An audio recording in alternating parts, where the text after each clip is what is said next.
I call the meeting to order. It is 7 o'clock, November 18th, the Colchester Planning Commission. First thing on our agenda, considerations. Reserve for changes to the agenda items and order. Kathy Ann? I was just going to suggest adding in number 7B if there's time. I promised at the last meeting to do a quick alms training on how to use our land records. If we're not running long,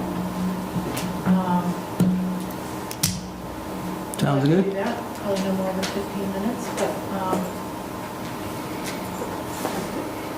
totally optional if we find ourselves running long. But I don't have all that much to talk about, so I think it might be something that might be good enough to do it if we're tracking well with time. Okay, sounds good.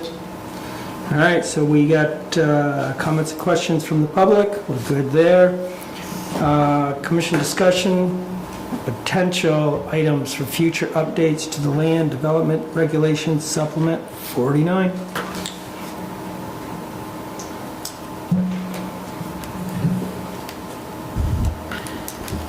All right, so for the purpose of this discussion, I removed items so that we have a running list of potential items for supplement 49.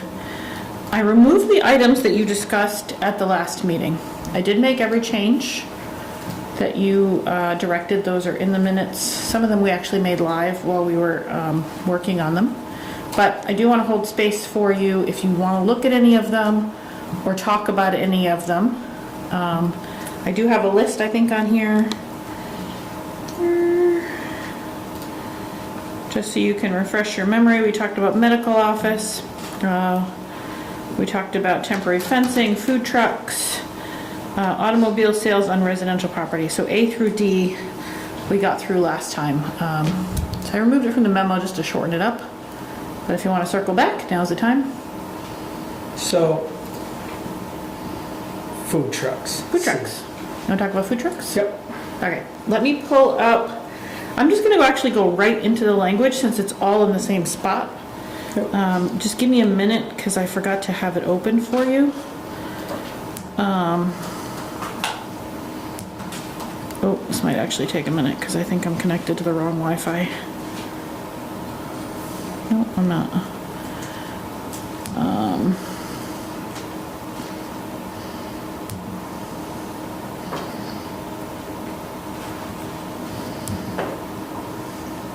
Anybody got a good joke?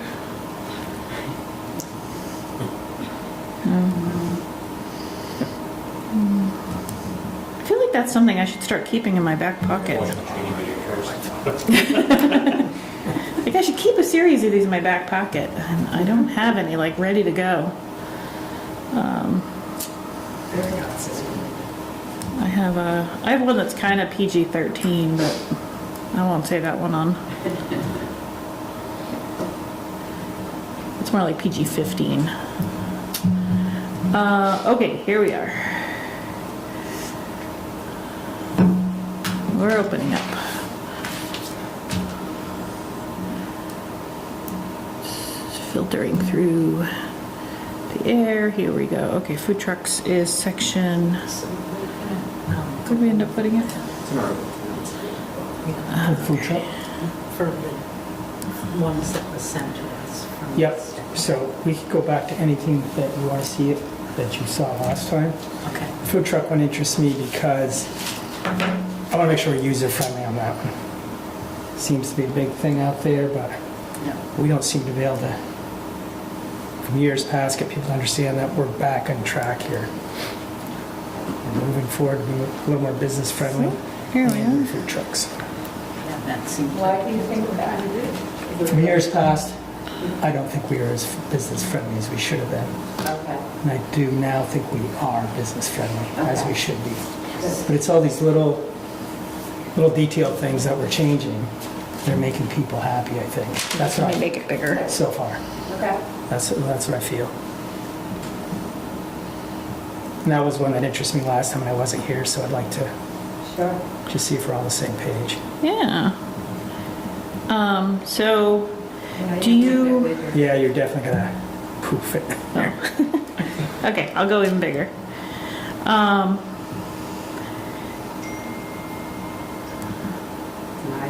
How's that? More? Yeah, More? one more. One more. There you go, that All works. right. I can go more. Don't be embarrassed. I got these things on too. How's that? Yeah, it looks the same. Yeah, that didn't help. Looks the same. The number is actually going up, but let's try 190. Well, no, make it 200. 200, nice even number. There you go. There we go. 200's us. Yep. I'll include in the minutes that, we zoomed to 200%. I love it.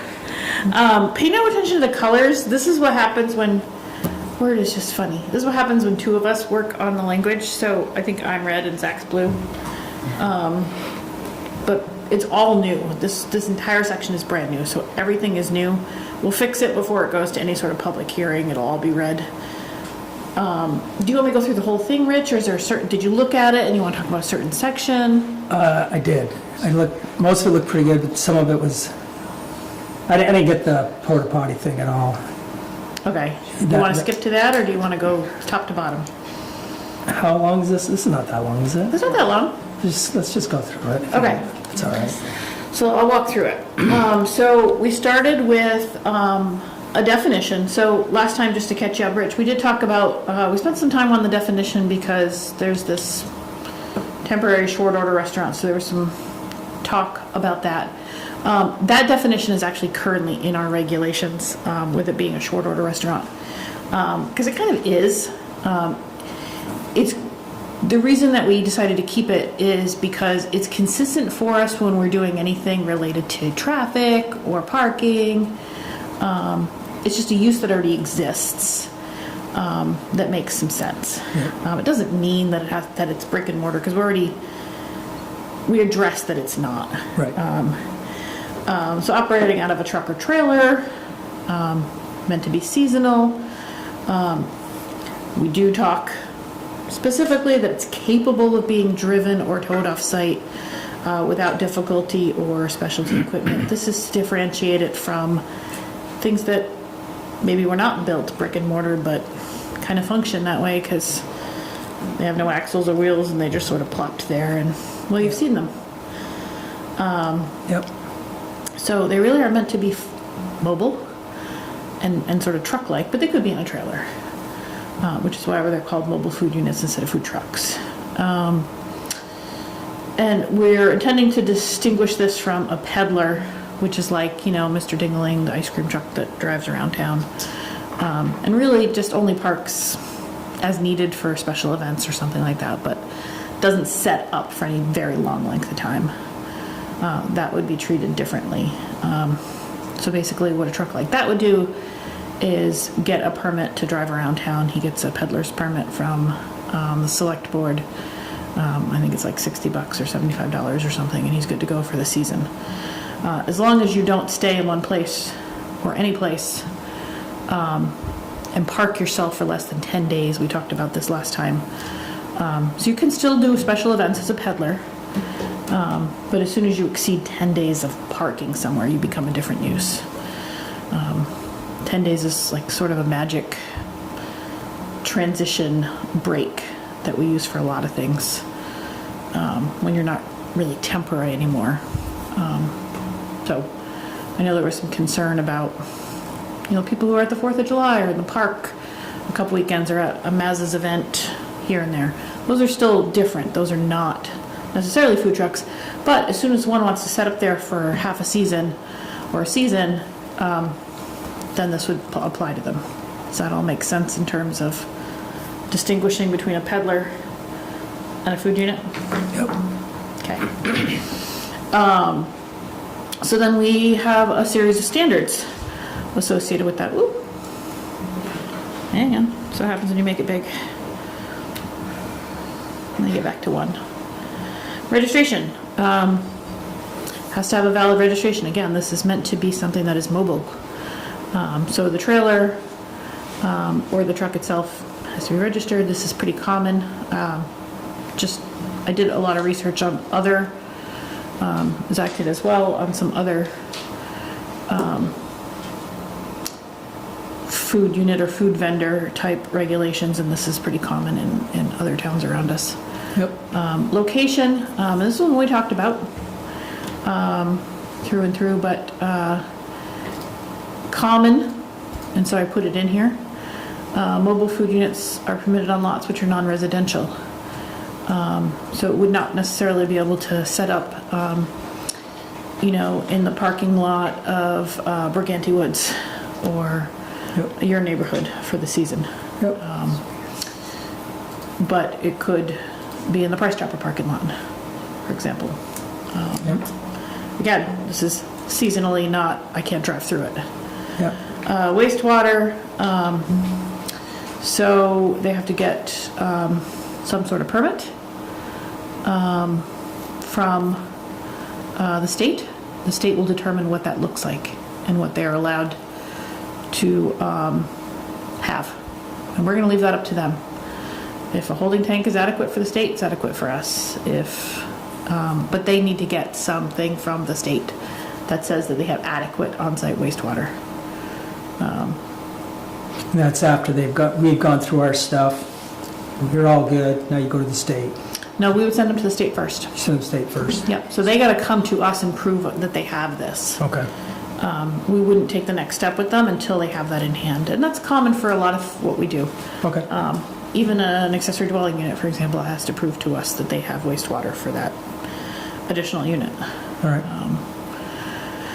Now, that said, if they don't have on-site wastewater, we did put a provision in here that says if it's just not possible, you have no way to tap in and no way to do anything about it, you might still be able to operate, but we're probably going to make you leave nightly because you don't have a place to dispose of that, and we don't want to use our imagination or let you use your imagination to figure out where that's going. So As long as if they have a pump out, you tell me. if you're a true truck and No. you're ready to roll, you'll have adequate X amount of days you can be there before you have to dump or pump out. We talked about this at length last time too, remembering that most of these trucks, we're talking about really kind of like gray water more than Yeah. like black water. Yeah.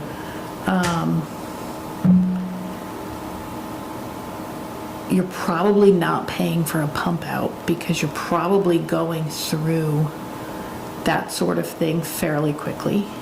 You're washing your hands, you're cleaning off utensils, you're cleaning dishes. That would probably fill faster than pump outs are really worth. I imagine with the capacity. I would think so. So allowing someone to say they're getting a pump out, Where do you think they're going to take care of the problem? I'm not sure people are going to pay. I mean, you're going to fill a gray water tank really fast. Yeah, I think. agree with that. Honestly, I've never asked anybody that question. Never thought about the gray water, but it is a good question. Yeah, it would be interesting to ask all these food trucks what they do with their waste. Yeah, what's your holding capacity and You move around. what are you doing? You're not running up to Lone Pine because the price would be astronomical, as you say, for gray water. But where are you? These local trucks have to have somewhere. They're everywhere. You're doing something. Like to pay somebody to come and pump you out. Yeah, I that's a mean, different deal. So that they come in, they pump out. And That's got to be, what do you think, $50 a pump out? Probably. Last I heard? That doesn't seem worth it. Lone Pine's 75 now if you want to go there and you're not there to dump. It's If you bring it in yourself. bring yourself 75. So it's probably even more if you call a company and say, come to me. If you call a septic company and say, come to me and pump me out, Yeah. that doesn't seem worth it Yeah. for gray water. Somebody's just going to be dumping their gray water Yeah. and thinking they're not harming anybody. It's soapy water. I'm gonna open that little spigot up. Yeah, exactly. Dump it into the grass or the pavement that they're Yeah, sitting on. We don't want that. So that's why I think I'm hesitant to say something about a pump out. I guess for now, I'd leave it without knowing exactly what, but I would like, I guess I'll have to ask around. Yeah, I There's always mean, a future on that one. yeah, I would ask around, especially if you know somebody who sets up for any length of time. Yeah, I think obviously anyone who's traveling a lot, maybe doing events, yep, they probably have someplace they can go to and Yeah. dump. But the people who are staying in a place for a long time, I'm curious what they do. yeah. I know you know a lot of people who are in the business, so Yeah. I'll have to ask. I'm For now, curious. I guess we'll leave it, for me anyways. Unless it changes. There might be something that I'm not seeing, like P&P, maybe that's their thing. Maybe they have a truck that hauls, they have some not monster trucks, they have a couple of smaller ones. And I'm almost thinking that's their thing. There's a lot of food trucks out there. I mean, although when Burlington has their little event, there's 15 of them out there. But they all move, they don't stay there, They don't right? stay there, but they gotta dump somewheres. They gotta do something somewheres. I'm curious more about the ones who stay, like, Yeah, we were talking last time and I was wondering, I was trying to think of the ones who actually stay put, and I was thinking of the one at Essex Automotive, the sausage shack. yeah, I'm curious what they do, because they stay for a Yeah. long time. They do move, they don't stay there forever, they do Yeah. events, but they stay sometimes weeks at a time. yeah, exactly. I couldn't really think of a lot of others. Yeah, there's a couple of Milton. Is there that sort of They're the stay, main drag that seem to stay. like for a season? Yeah. Yeah, for now, I guess, you're right. I mean, obviously there's the infamous Beansy's bus. Yeah, They don't move once they're there. no. I'm curious what they do. Without that answer, that's the best solution, move. Yeah.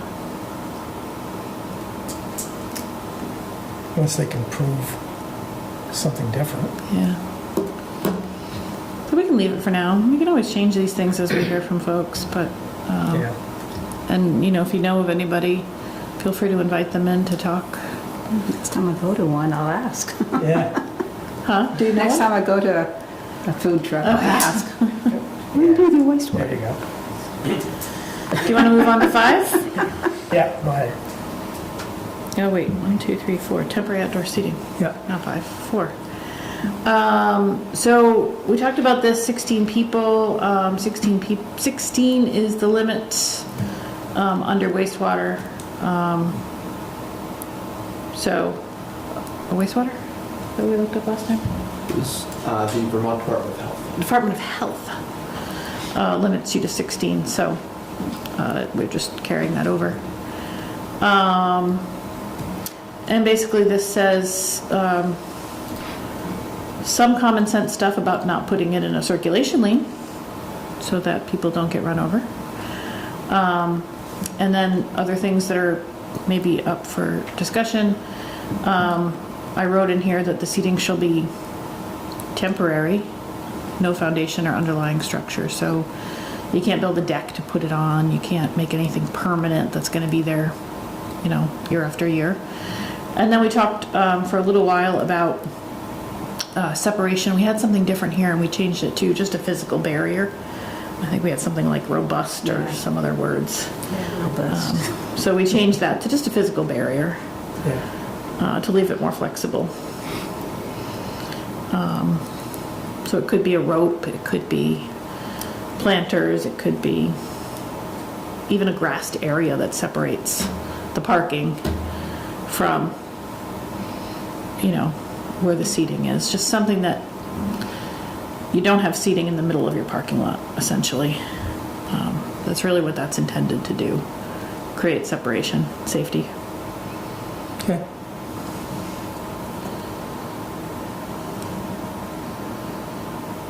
Adequate parking. So this just basically says, you still have to adequate parking. Basically, we're gonna take a common sense approach to this. If you're gonna propose a food truck at Costco, where parking's already tight, and you're gonna put it in a place that takes up 15 parking spaces, probably gonna ask you to do a parking study and prove that you're not gonna impact your parking. If you're gonna put it in the back of the Shaw's parking lot, probably not gonna ask you to do a parking study. But we're gonna look at the numbers every time and just make sure that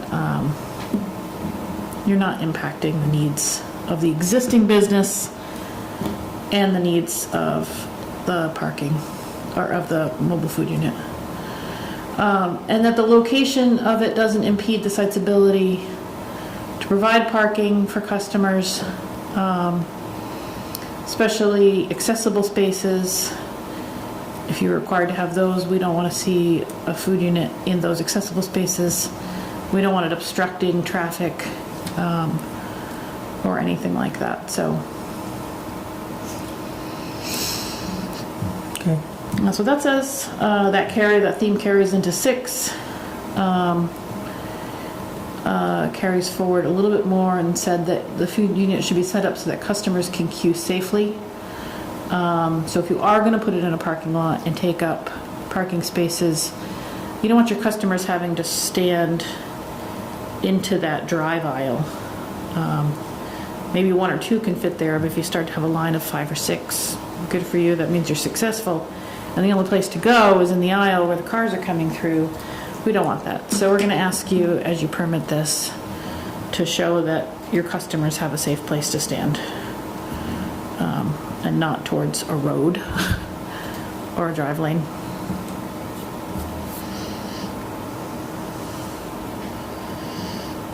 Dates of operation. So we changed this one too, I think. So currently, mobile food units say something about May to October, I think, or April to October. And then I had put in here, I think, I can't remember what the draft was, 6 or 7? 6 months. So the folks who were here last time talked about it and asked me to change that to 8 months, as being sort of more representative of fair weather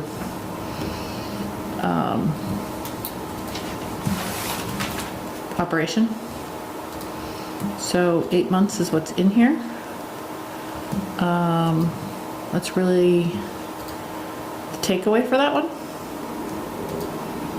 That was pretty unanimous. I think Rebecca liked 7.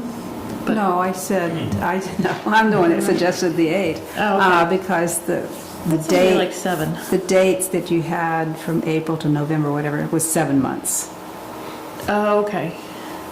Okay. So I didn't want to go backwards. Okay. And we had talked about some people might be more seasonal towards into the fall, winter, and some might be starting early in the spring. So the 8 months kind of covered that period. And everybody was pretty on board with that. So Yeah, makes sense. signage we talked about. I don't know that we made any changes to it. So basically, we're trying to make sure that a mobile food truck isn't being allowed more signage than a brick and mortar building, because that seems a little unfair. So the signage that's reflected here is basically nothing more than would be allowed on Vlad's business or, Rebecca's shop or something. So 30%, can't protrude more than 3 inches, so it's not meant to be huge protruding signs. So you can have a flag in addition to that, that says you're open. That doesn't count as a sign. Some things you think you don't have to say, but you always have to say them, like mounted below the roof level. It's not meant to be wacky, waving 100 feet high. No other flags for signage. Sandwich boards. So we would give you an extra sandwich board sign, 6 square feet on each face. You can put on it what you want. You want to put your menu on it. You want to put your hours. You want to just write the name of the business. But it's meant to be sort of pedestrian scale. It's meant to serve the people there. So that's why it says within 10 feet of the unit. Well, one thing we didn't talk about, you notice sometimes they stick an open sign, one of those little single flag things by the road to get their attention to come in. We didn't talk about those. We did not talk about them. So according to this, it would not be allowed. Right, but you see them everywhere. Do you? Yeah. Yeah, signs. Signs. Yeah, I suppose like anybody else, they could apply for something like that, but no, actually, I think it makes clear they don't get additional signage. Oh, they do, request for additional signage are subject to the sign regulations, but I think they're already getting a pretty good amount of signage per this. You get the signs on the vehicle, you get an open flag, and you get a sandwich board. So it's a lot of signs for a small little temporary thing. Depending on where they're placed, that sandwich board might be somewhat close to the road, but nothing should be in the right of way no matter what. It's an ongoing problem for us. Signs in the right of way. Even some very popular, well-loved local businesses we struggle with. And I get it. You want to let people know, especially if you're set back from the road, but it can block your line of sight. Did you have anything you wanted to change there? I don't know, I just bring it up because I'm just thinking of some of the food trucks that are seasonal that I go by. They have those flags. And I guess it was last winter, there was one actually in a courtyard at St. Albans. And nobody really knew they were there. So they had one of those little flags saying open, And it was, I don't think it was in the street, but it was in the driveway that leads into the courtyard, just to let people know that, there's something going on here. I can see food trucks wanting something like that potentially, but I think we'd probably try to encourage them to locate in a place where they were visible so they wouldn't have to do that.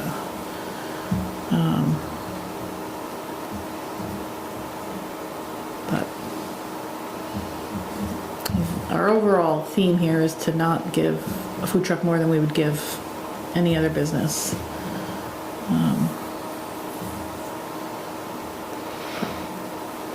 If you'd like to, well, let's see if we get more food trucks. they're your regulations, so Maybe. you tell me if you want something.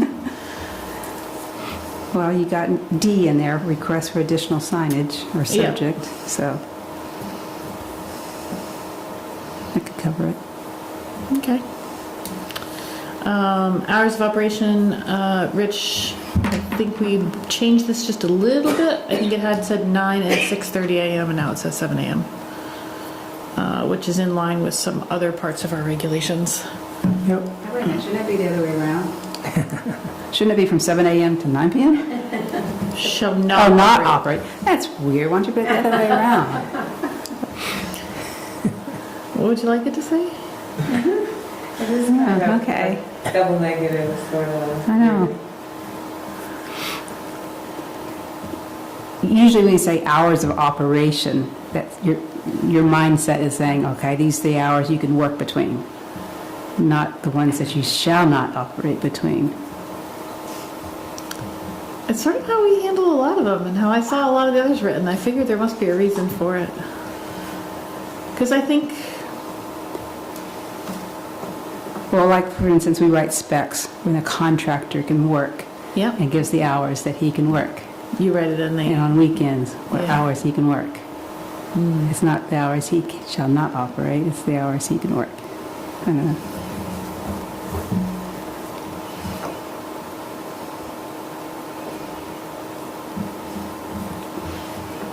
Just me. I don't know. We're consistent with everything else. Is that the idea? I think so. I mean, Yeah, it's different. you have any thoughts or feelings? Somebody who spends much more time in these regulations than I. I mean, I think it's how some of our other, What else do we have hours of operation for?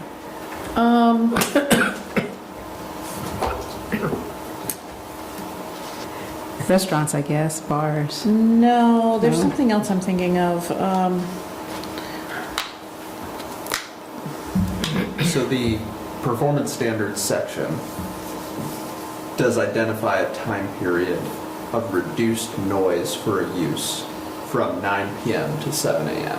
That's reduced noise, yeah. And I think that conversation last time, there was some hesitancy about that early hour. I mean, the whole Yeah, phrasing is between 9 and 7. I mean, I think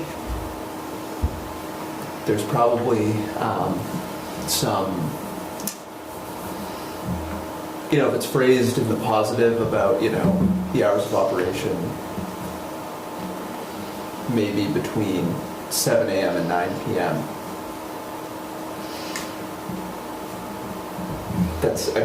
We could say that. It just, no, I think, that's fine. Just- if the purpose is to limit a time where there's not supposed to be any activity, it just Okay. depends, I think, on what you want. Yeah, I don't feel strongly either way. I was just trying to be Okay. consistent with No, that makes sense. other ones I've seen, but I don't think it matters You're either trying to way. identify the quiet zone. Huh? You're trying to identify the quiet time. Yeah. Yeah, okay. But I don't feel strongly if you want to change it. I don't think I it, don't feel strong. legally it doesn't change anything we could. Okay, I'll move on for now, but, trash and recycling, I don't think we made any changes or had much discussion there. Rich stopped me at any point. I know you want to talk about 11B. Do you want me to jump to that one? We talked about it. I think there was some split. My recollection is there was some split feelings, and we said we'll wait for Rich to get back, and we'll talk about it again. So Rich is back, and we're talking about it again. So I don't remember who felt what way. So if you guys want to take a straw poll about portable toilets, we can start with that. And then if anybody feels really strongly, you can try to get your fellow people on your side. I did ask you, we did wait for him for that. Because I think you were kind of like, you were like, Well, I have yeah, grandchildren and a we don't need to potty have training these girl. and some others. And when were I'm like- waiting in line and they say to me, Papa, we need to go now. Right? I'm standing in that food truck line going, right. Do you want me to start with a straw poll so I can sort of, Discussion. I don't know, there's just issues with porta potties. I don't know. Who would, I mean, I assume the food truck would pay for that. yeah, of course. That- Yeah, I think the reason that some regulations don't allow them is because they can start to lead to some noxious odors. If you're close to some other uses. It can also start to get towards that permanency factor that we're trying to stay away from. I'm just giving you reasons why you might not want to. I'm not trying to say one way or the other. I'm just thinking most places I think where they would be in Colchester would be near a place where there was a bathroom, like Airport Park or Bayside or. So this would not apply to parks in any way. Parks would not be able to obtain this because So they parks are couldn't town park in owned. the parking lot at Airport Park? I'm not saying they couldn't, but they would not get this approval because parks are town owned land and it's handled completely separately.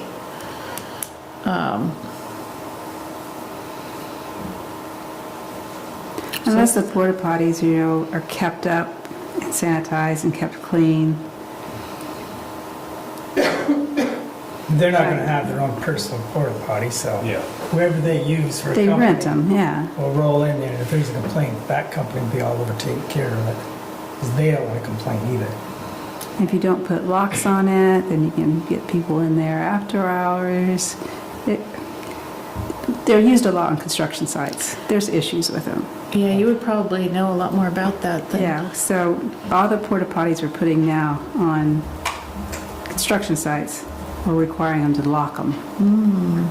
Interesting. And that's at like even different types of sites, urban, rural. Well, most of them have been urban, so Yeah. I don't know about the, out in the country might not be so bad, but the urban ones, Yeah. Having a lot of issues. Yeah, the state age, I'm sure. Porta potties with locks on it, I'm okay with that. Non-working hours or whatever. From 9 to 7 a.m. Or you think they could figure out something to log it on the outside when they leave? I'm sure they do. Everyone's.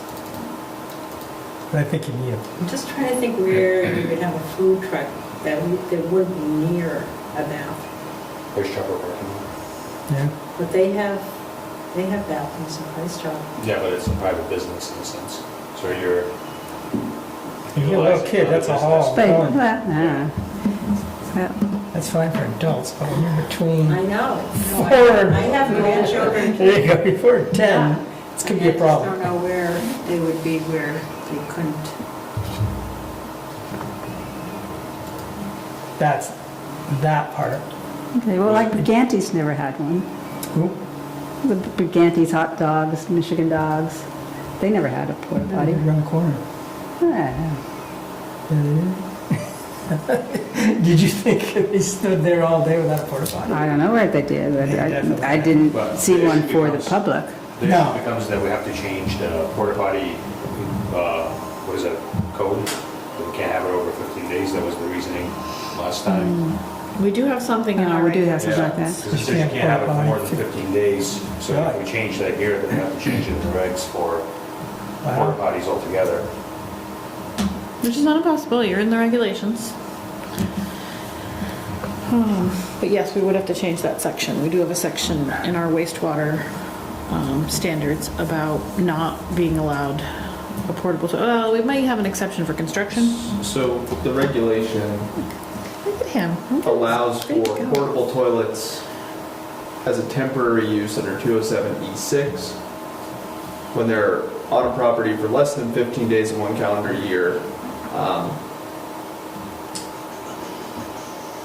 or when they're associated with public parks, agricultural operations, or in association with construction projects when an improvement building permit. And then they're not subject to the time limitation of 15. So could we add a porta potty permit as part of the building permit when they're drawing for the permit for this thing, for the season? To kind of eliminate that? If you guys wanted them allowed, what we would probably do is just add it to the list of exceptions. Yeah. It would say That'd be portable easiest. toilets not allowed except in all those things he said, and associated with an approved mobile food unit. Yeah, because I mean, it's like, it definitely, like, you guys are saying not, every situation, needs a porta potty if there, certain like areas where you can't have it.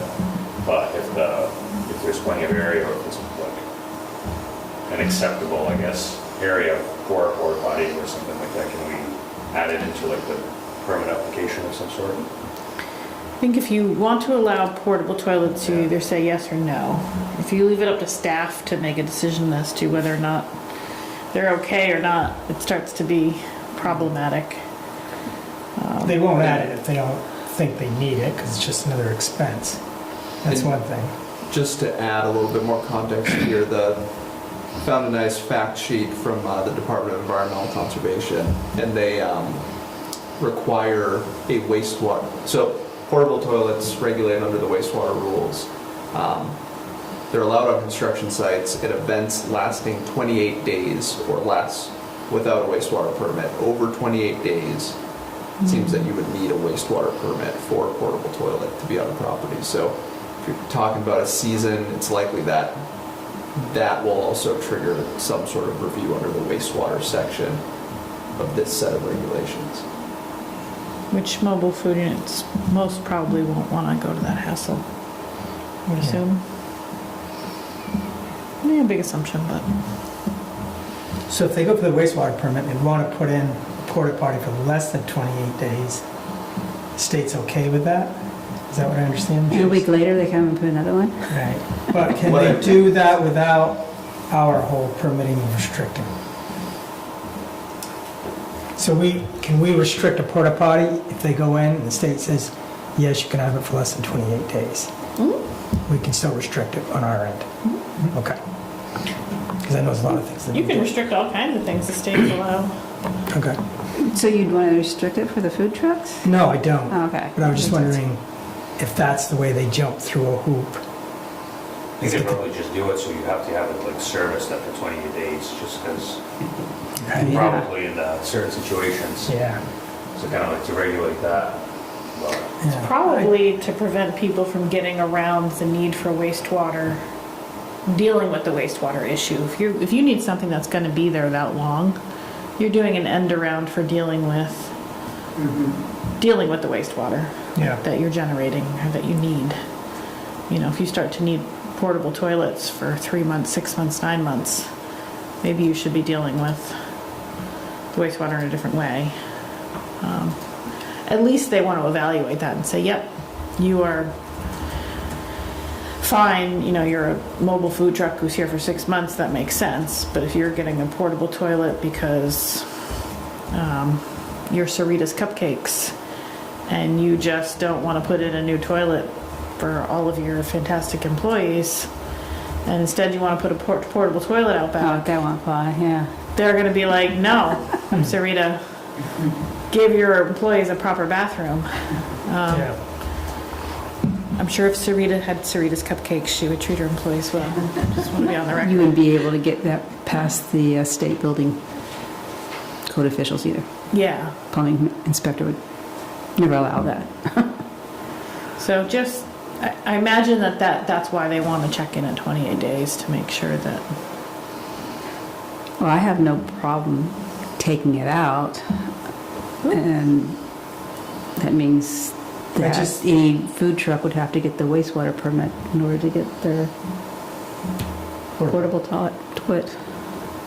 Yeah, because I think it's not going to be for everybody, but we haven't had, like right now there are bike parks or whatever, but if we're friendly enough and we can bring a few in, they may go somewhere that we don't anticipate. Maybe some like Elm Hill Farm down Route 7, Yeah, you know, a pull off or something that, you know, there's a couple of farms out there, maybe it'd be a nice spot for them to pull in, but they don't have any other facility available. And then we restrict that from happening at all because it becomes not user friendly. I mean, I just I, don't- go ahead. I was just gonna say, I don't think the food truck wants to step up to pay for extras if they don't have to. If you're sitting in the park and you've got, you don't want to deal with it. You don't want to deal with any of the hassles. I get that, you don't want to have to lock up at night, but if you have that opportunity, if you need it, it's there. I think that's where I'm thinking. I would ask yourself a question of, can you envision a place where a food truck would locate, where they would bring in a portable toilet and you're like, whoa, we should not have allowed this. And if you can't think of a place like that, or a scenario like that, and that portable toilets would not be a problem, then I would take it out. But if you think that there might be scenarios where they are a problem, then you probably don't want to allow them. I know it's easy to think about someplace like, you know, where Briganti's used to be, or, you know, there's nobody around, there's not necessarily any nearby residents or people working in a business. But what if it is near there? Maybe the likelihood of that is also really low, I don't know. Because if you go to North Hero where Emma's Market is across the street, there's this massive barbecue grill thing. And that's what they have at the end, because they're just by themselves. And they sell some Amos sheds in the corner, but they have a few porta potties in the corner because there's nothing else out there. yeah, That's just Yeah. them. yeah. And that seems like a totally fine I don't scenario, think they'd be more than one, really. you know? No. And I can't even think, you know, places where it is a little denser, maybe they're not putting in a food truck because that's already well served. Yeah. I don't know. But there was like I think of, there's like a barbecue truck at a place in Essex too, right there on Pearl Street. Yeah, they're the ones that had a porta potty, but it's really just for the employees. But if you ask nicely, they would let you use it. They had I never stopped there. Oh, it was good barbecue. They were so randomly open, like some days like they weren't open and some days they were. It was so random. You had to be there before they ran out. You had to be there before they ran out. Yeah, they only put so much in a day, that's it. I don't think they're there anymore, right? No. Actually, didn't they build a building on that site or something? You know, but if they had portalettes, sounds like they did. They didn't have them for the public. It was back But they did behind, have it's them. behind their trailer, it's for their employees. But if you asked nicely, they would let you use it. But I could that's use a it. pretty, you know, that's a pretty denser area It is. and no issues, probably. Seems like if most people didn't even know one was there, probably not an issue with smell or visibility or. So I think that's the only reason you would want to keep it in, is if you anticipate issues, you know, aesthetic issues, you know, other performance issues, smell. Do you see that being an issue? If there are issues, we can take it out, right? I mean, if it's constant, there's an issue, then we can just change it. Yeah, and the very slow process that is development regulation updates.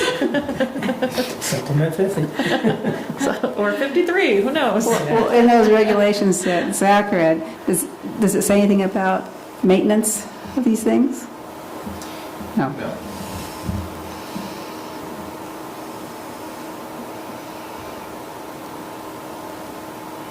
I mean, for business, I would think they'd want to keep them clean. I would think so too. I don't think there's, especially if they're the people working there, they don't want to smell it any more than people living next door, No. right? All right, I'm gonna take a straw poll. Raise your hand if you want me to remove it. Remove it? Remove it from the list of prohibitions. Sorry, I'm like triple So that negative. you would Yeah, be definitely allowing remove them. it. If you, raise your hand if you want to allow portable toilets. There you go. There you go. That's what we want. Okay.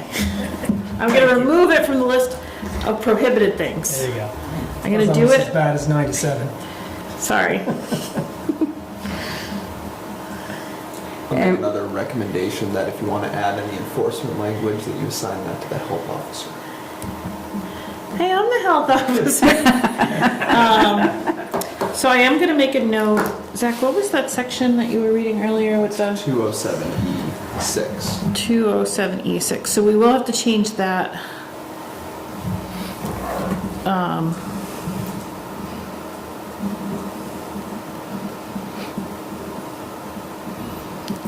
As well. Thank you, Vlad, for the reminder.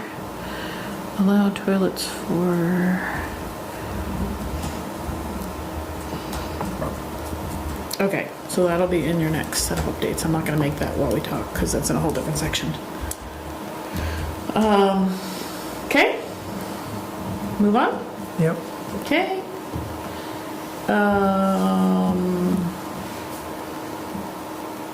We talked for a while about loudspeakers. We all circled the wagons on that, but eventually everyone said leave it. You gonna move on? Melissa? What were you saying? Loudspeakers and amplified music. There's something about wagon wheels. Oh, I said we circled the wagon. Ah, That's probably an outdated expression. I probably shouldn't use it. like the Indians, huh? Drive-up food service is prohibited. Stranger things have happened. I put it in there. Well, there used to be a thing of coffee, drive-up Yes. coffee shacks Yes. that were temporary. That was, all it was drive-up though. Yeah. There's a place in Utah you could drive up for tacos. There was a big line. For tacos? Tacos was a huge trailer. And there was a line of tacos where people would drive through. Yeah. So that's a good call. Interesting.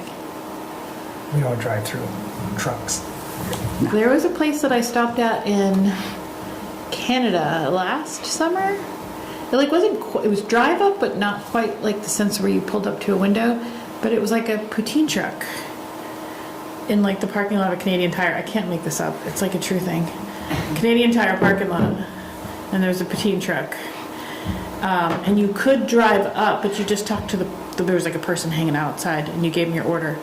It was more like a Sonic or A&W type thing, and then you parked in a spot, and then they would walk your order over to you.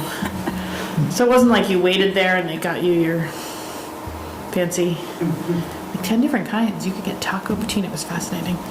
Anyway, that was a food truck. So it was kind of drive up. We didn't do it. We walked over and sat at the picnic table. Okay. Application requirements. I don't think we spent much time talking about it because that's We're related. good. Yeah, I'm good We with all got a that. Our question mark bailiwick. on it, though. Yeah, Yeah, I think we talked about it and you guys basically said make it as easy as possible, so Yes. we'll fix that. yeah, that's fine. All that was good. So I will update that actually.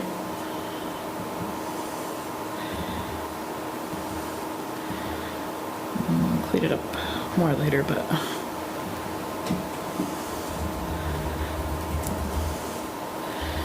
I'll leave it highlighted, but not for discussion.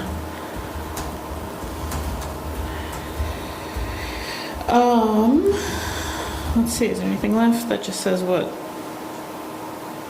you need to show us? And that's pretty much it for food trucks. Perfect, thank you.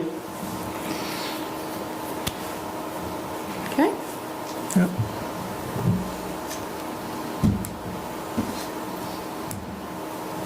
All right.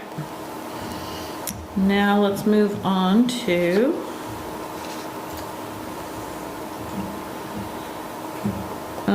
umbrella permits. Unless, Rich, there's anything else you want to talk about A through D? I do not. Okay. Well, we increased the number of automobiles you could sell on your property in a year Yep, to 3. okay. That works. That was 2 meetings ago, though. Yeah. Oh, I thought it was the last one, too. Wasn't that the last one? Okay. We talked about it again last time because we had Okay. an audience. Yeah, that's right, because of the crowd was here. Yeah. Yeah, more of a So we group. spent a while talking about it, but we didn't make any changes to the Okay. regulations at all. Yep. Okay. So, umbrella approval. So this is new since last time. So this is sort of just a first swipe of things we could do to make it easier when tenants change over. Right now it's a bit of a process, and it's something that we hear from frequently from people. If Sally's hair salon goes out and Bob's hair salon comes in, you still have to probably get a site plan amendment and usually, most of the time. And basically all that's happened is Sally has left and Bob has come in. And it can be a multi-month process. And there hasn't really been any other changes. So we're trying to make that easier so that Sally and Bob can have a nice, easy life with their businesses. Sally's leaving, she doesn't care, but Bob cares a lot. I do want to focus on this little sentence that just says there is still valid purpose to review occupancy. Because there can be some changes in parking and wastewater needs, traffic impacts for specific use. So yeah, if Sally left from our hair salon and Starbucks wants to go in, we gotta look at that because Starbucks generates a lot more traffic, has a lot more needs for parking, and maybe even has different access needs, I'm not sure. So this is not trying to say that turnover of space should never be looked at, but we want to set some things up front to make it easier for folks when that does happen.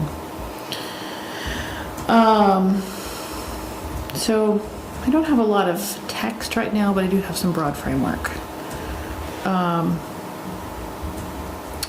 So no more site plan. That's the part that takes a while. Simple zoning permit application. It's the same thing you do when you want to get a shed for your property. Submission of a cumulative use table detailing tenants in respective sizes. We already do that for multi-tenant buildings.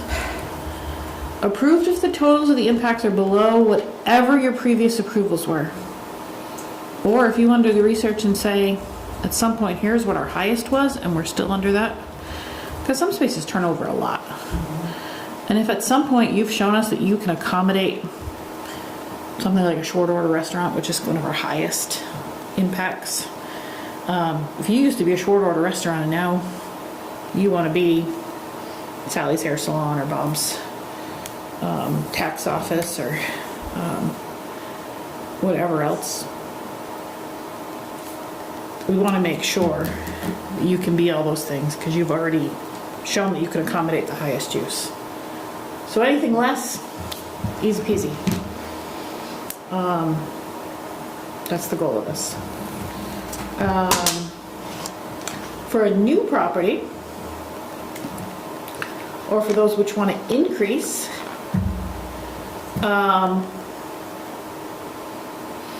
the DRB, you could seek an approval with the DRB to say, hey, I know that I've got this very popular space. I own Water Tower Hill, one of the buildings up there where tenants turn over, and I've got 15 tenant spaces or something like that, or, you know, another strip mall type thing where tenants turn over a lot. And I want to make it as easy as possible for all my future tenants. I want a permit up front because I know I've got state-of-the-art wastewater. I know I've got lots of parking. I want a permit up front. Some intensive uses. So if somebody comes in and they've got a nice, quiet tax office with one employee, nobody ever comes in, or if somebody comes in with a high turnover hair salon, all of that's going to be approved. That would be something that does require you up front to do a lot of work, and go to the DRB and get this umbrella permit for all of these things. That sets all of that up front. But going forward, smooth sailing, you paid your dues. So this would set up a process for that to happen if you choose to do it. Either when you build a building, or if you know that this is just something you're tired of facing and tired of dealing with, and you just want to take care of and say, let me just deal with it now. We would have a process by which you could do that, assuming that your site can accommodate it. Or we would figure out what's the most your site could accommodate, and as long as everything else going forward is under that number, easy peasy. So it's like setting the maximum speed limit for your car and saying just stay under it. Makes sense to me. So it's basically saying they can't go over any of the regulations that they've already met. It's only if they stay at or go, or stay under, go under. Yeah. And septic, they would have to, that would have to be permitted if they were gonna add. Yeah. Need more space. They'd have to show us that, I mean, if it's on-site septic, no matter what, that's a state thing, so they'd have to get a new permit regardless, because that's what the state requires. So I'm not trying to usurp any power from the state. I think you need a permit when you change a use regardless, even if it's less intense. That's their process. But our process would say that, you know, if your last use required 15 parking spaces and this new one requires 12, You're good. okay, zoning permit, good, you're good. And hopefully we would get to the point where we would record that number of 15 and say at one point you were accommodating that 15, so anything, that was your highest approval. Anything under that is your magic number. Makes sense. It's great. It's a great idea. Yeah. They'll just come to you directly and this is the new business we're coming. They look down and say, yep, looks good. Sign off. I mean, it definitely requires some work on the applicant side. Sure. Some work on our side, but hopefully once it starts running,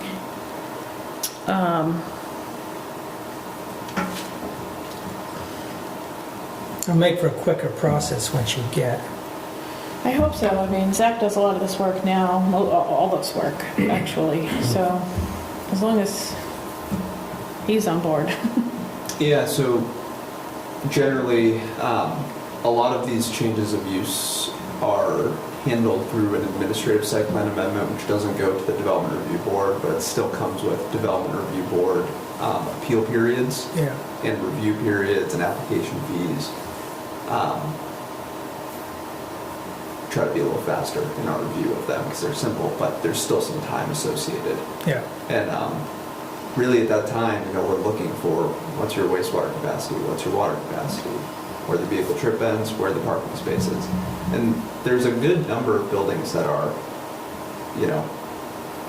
distant from what they originally were permitted for. They might have had 6 different tenants, really high-use tenants. And now they might have 2 in the building, taking up a little more space. And they have so much parking, and then someone else wants to come in, and we've got to go to the board, technical board, administrative. But I think this language really, tries to simplify the process on both ends, where it can be simplified. Sometimes there's going to be some complexity, and that will have to go to the board or through the administrative site plan amendment. But some simplicity might help all parties.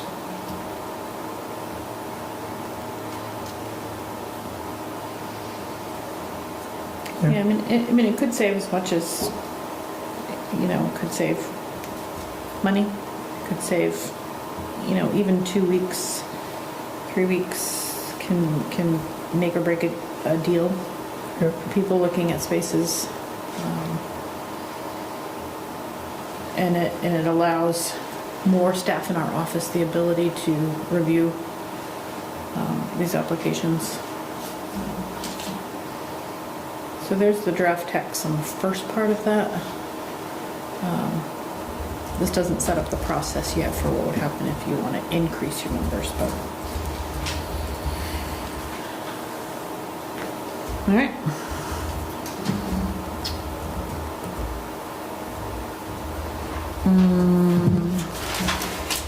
Oh, boy. All right. So, all right, here's what I'm gonna do here. You didn't finish this while I was gone? We were here till 10 o'clock. We didn't Yeah, that was a long meeting. Yeah. So here's what I did on this one, because we went around and around and around so much. And while 98% of the time, that's the way I want to do it. I like a lot of open discussion. I like you giving me the direction. I think because we've had so many conversations about this. I've heard a lot of what you've said. Decided to put more text in than usual so you have something to respond to. What's really new in here, so this text you've had for like the last 2 meetings, we just haven't discussed it. So there's nothing new in the text. If you've been reading your packet, there's nothing new to read here. But as far as discussion goes, what's really new is talking about, this is your EDU, yada yada, why are we doing this? Just so we can be consistent, everybody's using the same numbers. When we talk about EDUs and we talk about numbers, there's the formula, and the 2 things to remember in the formula is what number are you starting with to get to the 30% max, and what are we using that factors into that 30%. So those are the 2 things. So I call it the base calculation for the principal. And that was the bulk of our conversation. What is this? What are we calculating this based on? 30% of what? So we talked a little bit, I think Rebecca had this suggestion about habitable floor area. So I ran with that. And what I did with that, so E here is just to match the state definition. That comes directly from that.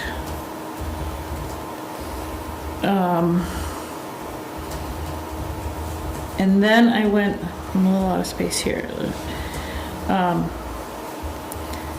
Then we can't talk about habitable area without talking about what is habitable area.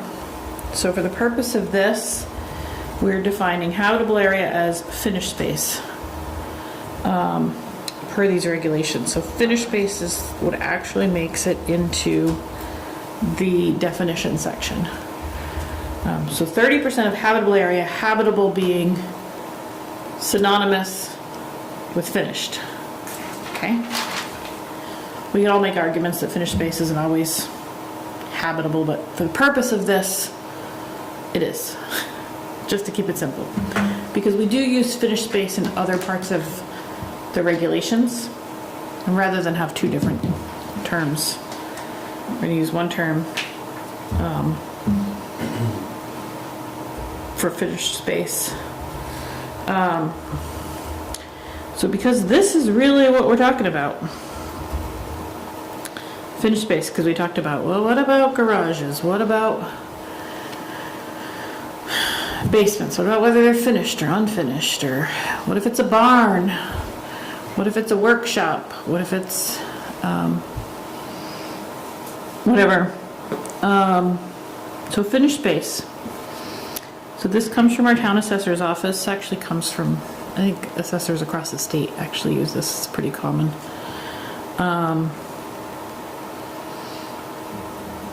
Defined as having 3 of the 4 components of finish: flooring, wall cover, ceiling, and heat.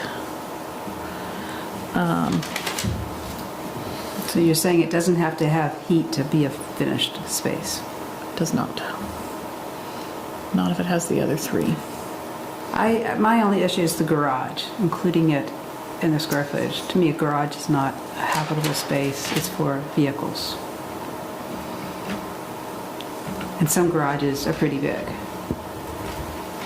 And I think if that's making your ADU even larger, it's gonna get looking like a big addition to the original structure. I don't think that's the intent. I think the ADU is supposed to be kind of an accessory to the main structure. I think I don't disagree with you. I think when we talked about this last time, we talked about, because you're to get 900 square feet no matter what. So 900 square feet is 30% of 3,000. 3,000, right? Sure. So where are we starting to see things that would create an ADU? Excuse me. That would create an ADU larger than 900 square feet, where finished space, in this case, or not, would be larger than 3,000 square feet.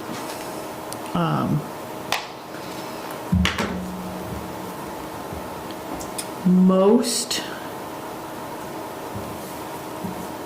homes in Colchester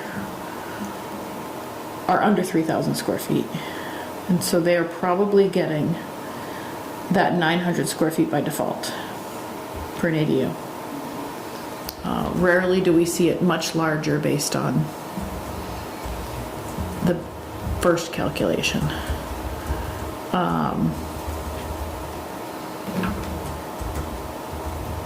So what starts to really pump that number up?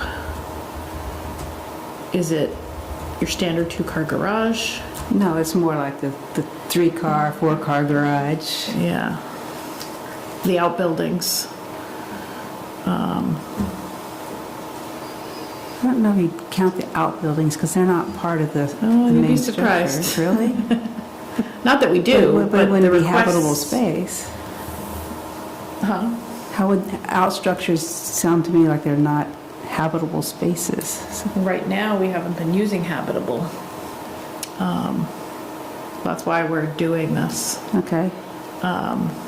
because we haven't necessarily had a very clear definition. The habitable is new. And so, outbuildings, it's been tricky. I understand. My understanding when ADU started, a lot of people were converting their existing garage to this ADU. Also true. Still And that's somewhat. kind of where this 900 kind of came from. That was kind of the size of a two-car garage, and that's what you could make an ADU out of. Is And that then right? Is 900 about a two-car garage? It's roughly that much. It's like I 27 didn't know or that. 24, a little bit smaller, but it's roughly, I mean, you round it up, it's 900 square feet. I never put that together. It's interesting. Not a one-car garage, a two-car garage. But there's some houses that don't have garages. So all their habitable space is in their house. I think when I think of my house, I don't include the garage as part of my habitable space. I think of it as, just the main house, not the garage. I don't know what the assessors think of. Do the assessors include garages as habitable space? So they use the word finished. They use the word finished. So they would count it as finished if it has 3 of those 4 things. Now, flooring to them is like real flooring, not like we threw Not down concrete? or epoxy, Okay. or whatever that other stuff is. Because a lot of garages are built now with sheetrock. Yeah, so that would Walls and count ceiling. as, that would count as the, wall cover, and ceiling, but most garages probably aren't gonna have flooring. So, if they have heat, might be finished. Although a lot of them don't have it when they first build it and might add them in later. And I think we had an interesting conversation last time too, because there was some fairly strong feelings about like, okay, a garage that's part of your house and looks like it's part of your house. Because some houses with their garages are built, especially the ones that are sort of side-loaded, kind of looks like it's all part of your house. And so having an ADU that's still clearly subordinate to that doesn't look like that much. But if you have a garage that's detached and it's already a separate building, it can look like more. This doesn't account for whether or not your finished space is attached or detached, which is something else you could add to your conversation.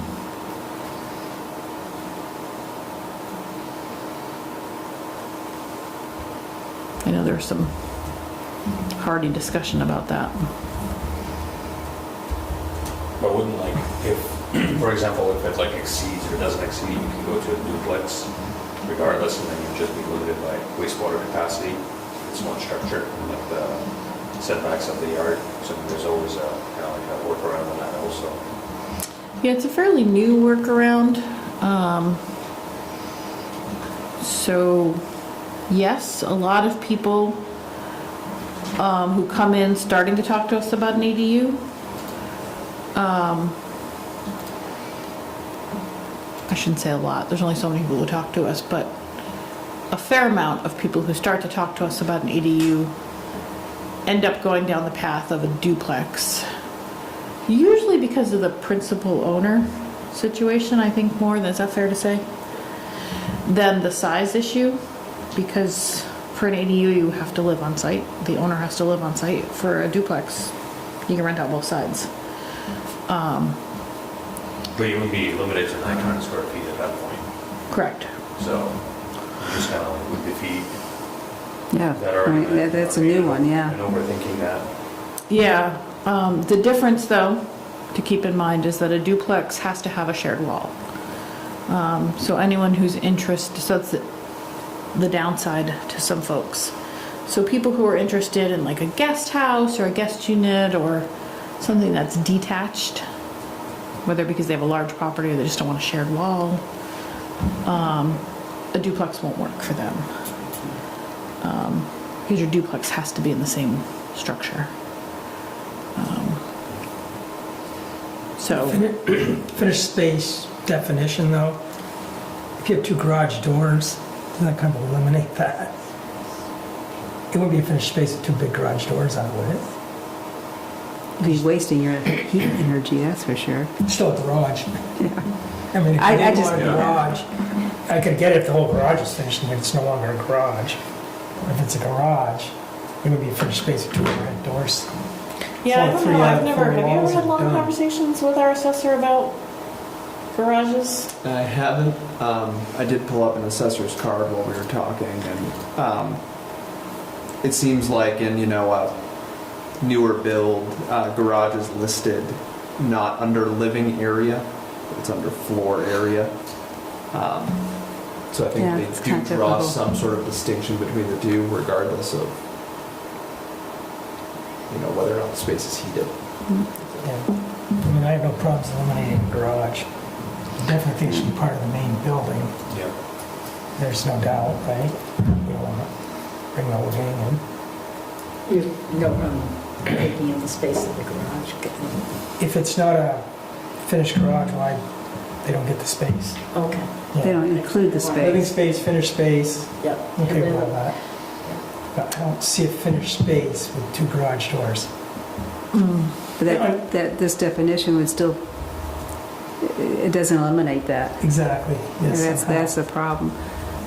I just know whenever I do the calculations to do an ADU, I've never included the garage. Never ever. It's always come down, though, is to finished basements.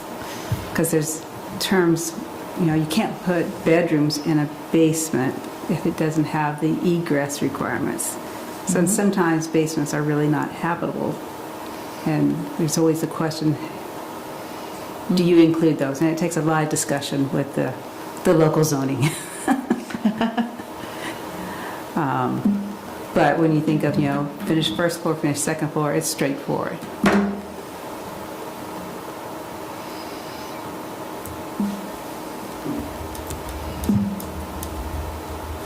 I was trying so hard to not overthink this. I know. I just It's so going hard down that road. not to, though. It's hard to define it Because I think, the goal of this is simple.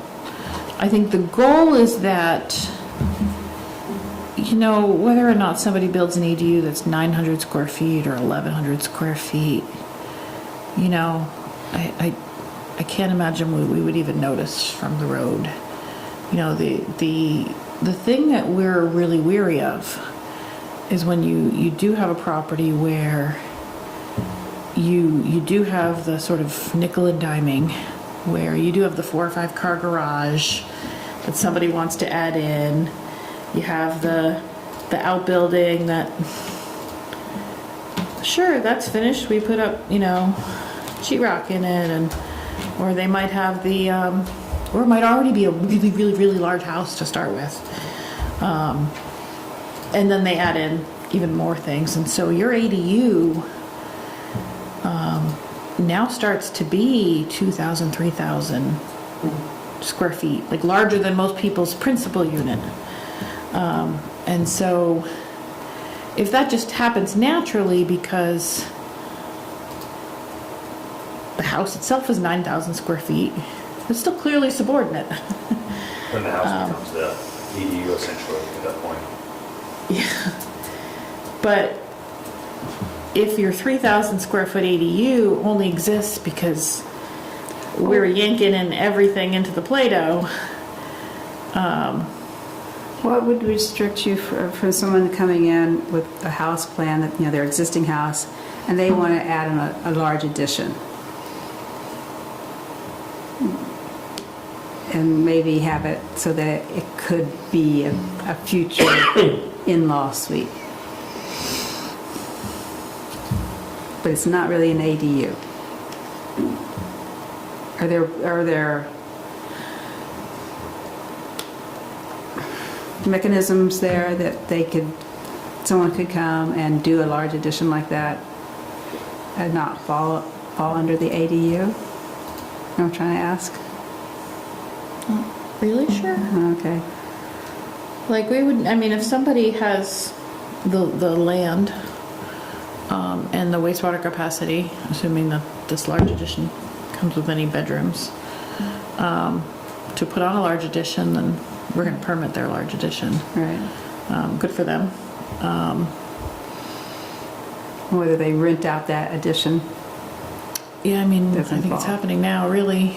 The only thing that, that catches it for us is, when we see that second kitchen.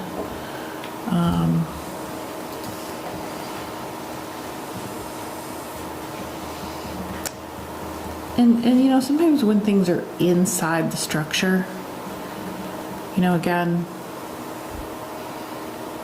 it's not even visible to most people. It's the sort of end around where somebody who does not have the density to put a second whole unit now puts a very large second whole unit. And really it doesn't meet the spirit, of what was being intended here.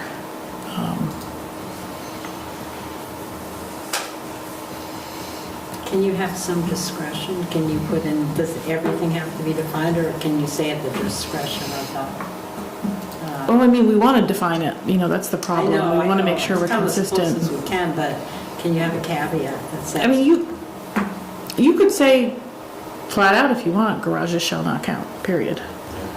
Or the garage space, I wouldn't say garages, I would say the part of the garage where vehicles are parked. Because people do a bonus rooms and, Yeah. that they consider their garage. But that would have to be finished space, so it would have to be like. Yeah, but you don't have to pursue this that I've written here unless you think it's valuable for the basement conversation. Or you could really go simple and say, finished basements per section 4.2 of the Colchester Code of Ordinances shall count when calculating base size. Unfinished basements shall not. Or you can say all basements count. I think when it comes down to it, whether you're counting basements or not isn't going to change anything. So I would probably encourage you to feel comfortable counting basements regardless.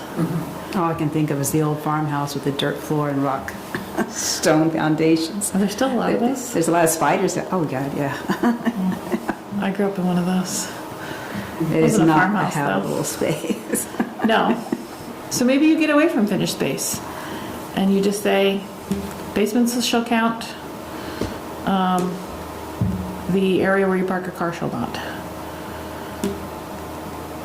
Because I think I keep hearing that from you guys. I think we're having a hard time saying it, but that's what I'm hearing too. I definitely think that's what we We're need. thinking it, we just can't quite get it down, right?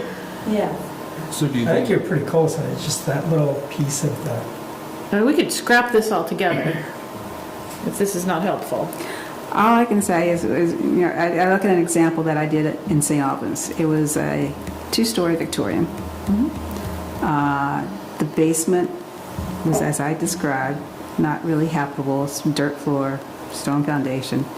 They did finish the attic, so it became habitable. So with the 3 stories, it was almost 5,000 square feet.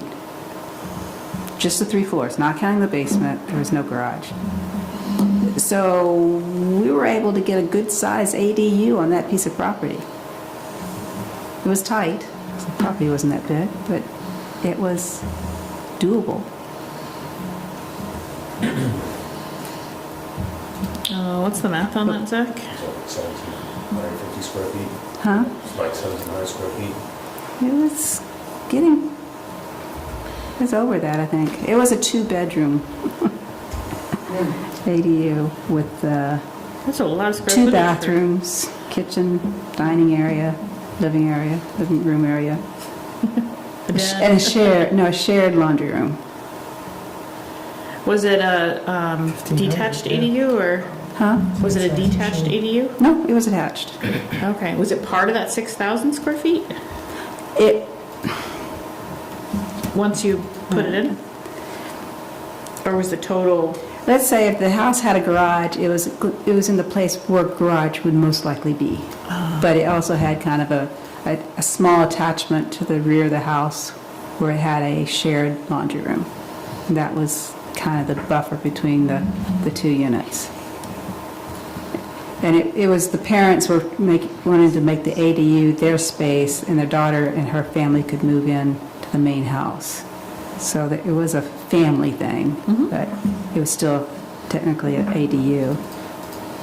But we did not count the basement. It was only the living spaces. It's a big ADU, 30 by 50, about 1,500. Yeah, it was getting pretty big. Yeah. But the house justified it, I guess. Yeah, As long as we keep it in a living area, main house, yep. they can add up the numbers. And It's I don't half know, ground. it sounded like in this thing you included like porches and stuff to be included in that. We didn't include any exterior spaces in the square footage countage.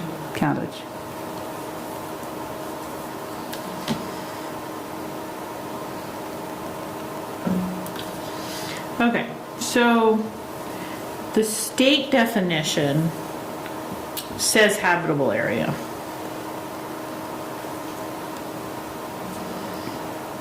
So there's two items here. There's the conversation about finished space, and then there's the change to habitable floor area from gross floor area, which is in the current regulation. So we have to keep that no matter what. So this part, let me make it bigger for you guys. Woo. Hang on. So I think no matter what, we have to keep this part here, this change in the definition, because that matches the state definition. Yep. Total habitable floor area. But we still need to define habitable in some way to make it clear to everybody's benefit, an applicant, the staff, to know what habitable means. So I think this finished space definition is not working because it sounds like it will start to include garages, which we don't want. So I'm going to get rid of, I'm just going to do this while you watch. So included in the base calculation of the principal dwelling unit shall be all habitable areas. Duh. Defined per these regulations. And we'll do that, I'll do that later. But we'll talk about it tonight. For the purposes of calculating habitable areas for ADUs. Oh, so we did talk about this. Only contiguous, we'll get rid of finished. But what this does when we use the word contiguous is it means your detached garage or your detached something is not going to count. See, I think the attached garage shouldn't count either. So Right. That's the goal. I haven't written it Okay. yet, but as an example, I think this language, if there was, say, a breezeway connecting a dwelling unit to a garage that maybe had some finished space above, sort of excludes that area because it's only connected by a breezeway, which is not finished space. I'm sorry, I didn't hear the last But some part. breezeways are, so yeah.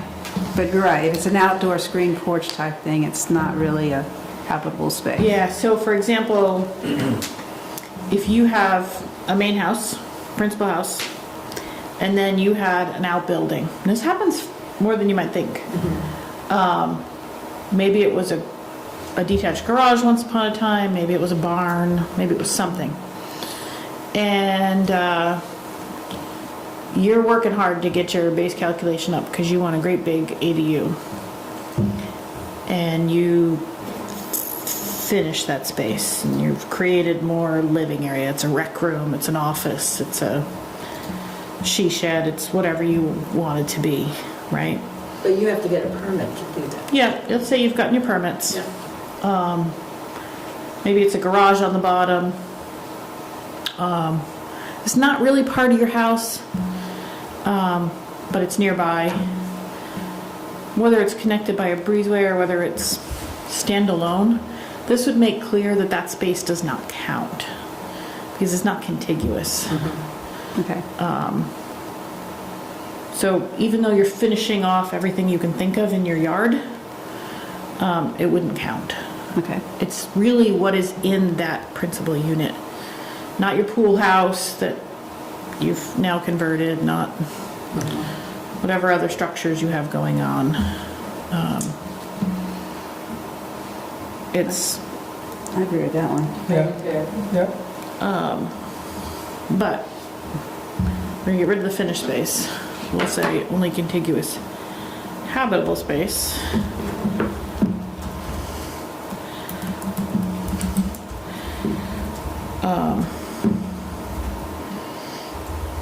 Unenclosed and uninhabitable? Uninhabitable? I don't know the word there. We'll figure that out later. I think it's a double negative there. Uninhabitable. Yeah, I gotta think that one through. Sounds right, though. It sounds so wrong to me, but I don't know. Such as decks, porches, patios, pools, garages, Yep. Yes, Yeah. I agree. and similar shall not be counted in the habitable floor area calculation of an I think they want finished basements. Unfinished. Oh, yeah. So uninhabitable. Decks, porches. That we have not even had a car in it. That's Yeah. Unfinished basements. Garages got deleted. Oh my goodness, I'm going home, guys. Yeah. Well, the other thing with unfinished basements, I mean, there's the one I described, the old farmhouse. But you also get new houses built with a basement that people either don't finish off when they first buy the house or first build the house, but they have future plans to finish it. I guess they'd have to finish it first if they wanted a larger I think ADU. leave the basements, I don't know. It's a tough one. It's not really habitable. I mean, you have one that isn't. Yeah, I don't think they're gonna make or break anything. I don't think so. But I'll leave that up to you as a policy thing. I would take the basements out. Show of hands? Finish, I don't know. unfinished I can basements, do you see feel strongly? there's certain scenarios where the finished basement is part of the habitable space. I think so. I agree. I just So if finished my it's- basement. It's a tough one. but if it's unfinished, you don't want them counting it, is that what I'm hearing? I'm hearing from Vlad, it doesn't matter if it's finished or not. Is that, Yeah. Is that accurate? Yeah. But that has the potential to be. what do you guys feel about unfinished basements? Part of the house, Part of the house, because now we're gonna get real detailed here. yeah. You should finish basement, you make one of the three. Part of the house. All, All right. everything, gets, all of a sudden now you gotta go visit the place, all sorts of And they stuff happens. probably are gonna finish All right, the I'm taking it basement out. at some point. Yeah, So it might, I hate to throw a wrench in here, as the zoning administrator interpreting this, but you might have to add a sentence about what does count. If you do want unfinished basements to be included in the calculation. or just Because basic. it wouldn't be intuitive Well, the basement. to include a basement as habitable floor area if it was unfinished. If it's unfinished, yeah. I don't think it would add that much to square footage of the house or the total square footage calculation. Having a basement, whether it's finished or not, I don't think it's gonna add more than 100 square feet to an ADU realistically. Yeah, I mean, most basements are quite small, but some are very large. So you're saying just add a statement? Is that what I'm hearing? I think reflecting the planning commission's, Okay. saying a basement's a basement. This is very holiday-like. Look at our green and red. And, When I'm in the red house, the neighbors live down there, ever. It's not dirt floor, but pretty rough. But it won't add that much to the calculation. Yeah. it's not gonna Ooh, work and out. another question that probably doesn't help here is, how do people feel about tall crawl spaces? That's That's a crawl that's space, the crawl space. Okay, not a Do we basement. have a definition of basement? we don't. And full basements? That's rough. Non-crawl space basements? I don't, and basements. Define it, yeah. There's just some basements that are not habitable. I just would not count them at that. I don't know how you I think there's define, a minimum differ between them. to be considered. Wait a second, wait. I don't think so. Depends on people live in, I suppose. This is what appendix B is for. One has the potential I'm of writing being it. habitable, the other Crawl. never will. This one, I would never live there, There but we go. We do have a fun graphic in appendix B about the difference between cellar and a basement. There's a difference. There's a difference? I believe it's the difference of where the grade is at. I didn't use the word cellar anywhere. Am I supposed to? pre-1950. What's a cellar? Wow. A cellar is if A is less than B. Duh. What is A and what is B? Even our architect is like, what? Basically, if your height below grade is greater than your height above grade. Sorry, it'd be a lot easier if we were looking at appendix B. But this is not actually related to crawl spaces or basements. All right. I don't know, maybe we'll have to table this one, give this one some more thought. Because All right. I just know some basements Yeah. should not be included because there's just no way they're ever going to be habitable. But there's potentially other basements that are left unfinished for a reason that it would be converted in the future. So, Yeah. I know exactly what you're saying. I don't know the words to go with it. yeah. Inhabitable basements. But I guess if they're not finished yet, they're not habitable yet. Yeah, sounds inspired. And basements with flooring? Okay. Does that do it? Let me think about I have a full basement. Uh-huh. There's one room in the basement that's closed off.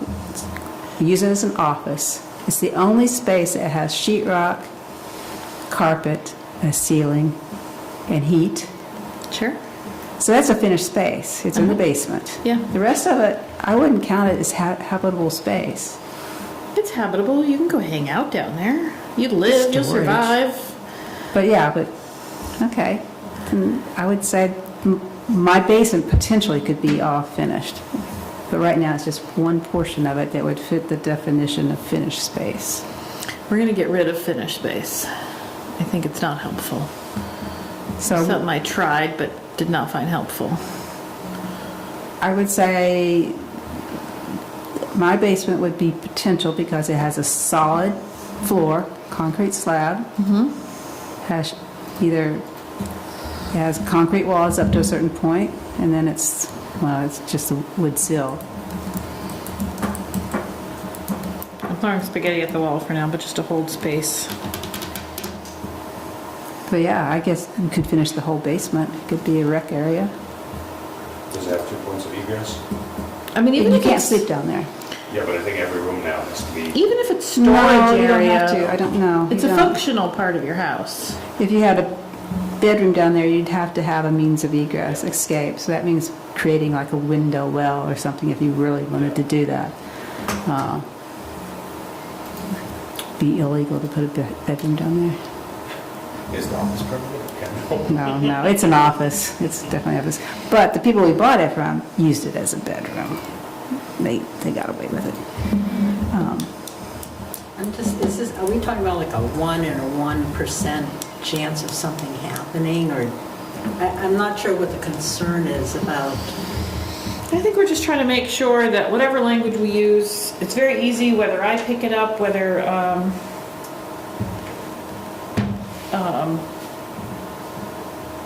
mean, like, what's the worst case scenario if we just said basement, I don't know whether if I shared finished or this with you guys, unfinished? but Kirk from our office has left our office. He's moved on to other employment, if you knew him. Sorry, you don't get to say goodbye, he's gone.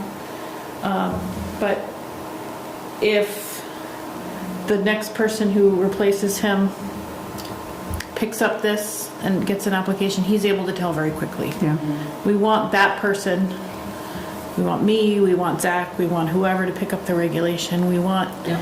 Rich, if he decides to do it, although I know he feels, you know, if he wants to do an ADU, that it's very clear to him as he's putting that calculation together, that when he's bringing us numbers, he knows what he's bringing us. So it's just to be very consistent, to be very transparent, and very predictable. So any person in any part of town knows upfront what counts. So if we put basement, this should be pretty straightforward though. Should be pretty obvious. Yeah, I think it's a pretty rare case like Rebecca's talking about with, I've been in a lot of basements. But There's a lot of, there's some that, basements are notorious for, old basements, for water leakage. I mean, there's a lot of basements that are just no way. well, let me clean this language up and bring it back to you next time. How's that sound? Okay. Yep. I think we're starting to go in a few circles, Yep. but I think we're closer. Did you have something you wanted to add? No, I was going to say, just for consistency, that I think ADU calculations are where we spend the most time with homeowners who are trying to figure out what they can do. Yeah, And I if understand like that.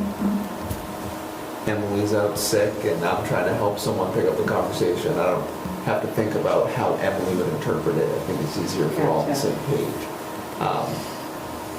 Not to say that we disagree on things, but sometimes there's some really wacky situations, like an ADU that someone withdrew an approval for, but it was like 3,400 square feet. So, not to say that anything you're doing would change that. This was a very large principal building, but it starts getting a little big. Oh, yeah. That helps to know that you deal with it a lot. And did that one count the garage? So while we were talking, I pulled up the plans. The garage is not actually that big, but it did, yeah. He did. Yeah. So right now, just to be clear, the language says gross floor area, which pretty explicitly includes garage. Yeah, that's different, yeah. So, just to defend myself. Like throwing wrenches. I wasn't trying to, No. I wasn't being insulting. I didn't mean to be. I agree. I mean, looking at every town's approach to ADUs, it is hard to sometimes define it. And sometimes I'm amazed what they can include. Yes, Some so- towns get very expansive. They go beyond the minimums Yeah. in state statute. So it is really truly town by town, a different regulation. If only we knew some legislators. Well, I think we want housing, I'm just knowing that we want housing, so Yeah. how do we make that? Well, if you ever bring this to, actually, I keep hearing, and maybe you guys hear differently, that there will be discussions on whether or not ADUs will be allowed for duplexes or mandated for duplexes. People keep talking about bringing that up. Say that again, if they be mandated. Right now, the state law is that ADUs have to be associated with single-family dwelling units. A town can, if they want, allow them with duplexes or whatever they want, but the state law does not require that. But for the better part of 5 years, I keep hearing, oh, it's going to come up next year, and it never does. We know people on housing. I'm not necessarily saying I advocate for, I'm just saying, I keep hearing that that's something that, I feel like ADUs get touched every single year, and I wonder what next year's change will bring, because they seem, I can't think of a single legislative year where ADUs have not been touched. So, I just read that Lenox, Mass now has just started permitting separate buildings on people's lots. That's a house, like a little house, like a little cottage. So it's not attached to the house in any way, it's a separate building, but they just started permitting that. But isn't that an ADU? Yeah. Well, I thought it had to be No? Doesn't have to be attached. You have your choice. Oh, okay. I'd say we see a mix. Yep. We see a mix. Okay. I thought the contiguous, That was the base calculation. gotcha, But you can put it anywhere you want. gotcha. I shouldn't say anywhere. Don't put me on Put record a for tiny that. house in Yeah, your backyard. yeah. But yeah, you could No, put I- it in a. But I thought that was interesting. You could put it in a standalone unit. You could put it within your unit. You could put it in your garage. So that the extra feet then needs some thought, Yeah, the extra space. yeah. So I think we're in agreement about the garage, that I don't include garage, it's this Yeah. whole definition in the basement, Yeah. what can be included. Yeah, and super quick, this next thing was just we had one long sentence that talked about what was involved in the calculation, and they sort of ran together, and you start to, when you had too many pronouns, you couldn't quite tell what they were talking about, so I pulled them apart. Calculation of the principal, calculation of the resulting. So this actually doesn't change the policy, but it basically says any structure principally used by the ADU. So if you have a detached garage, one-car garage with an ADU above it, and the person who lives in that ADU parks in that one-car garage, that's part of their ADU and it has to count. Oh, as part of their living space? If they are using it. So that let's say the 900 square feet, that space has to be included in the 900 square feet?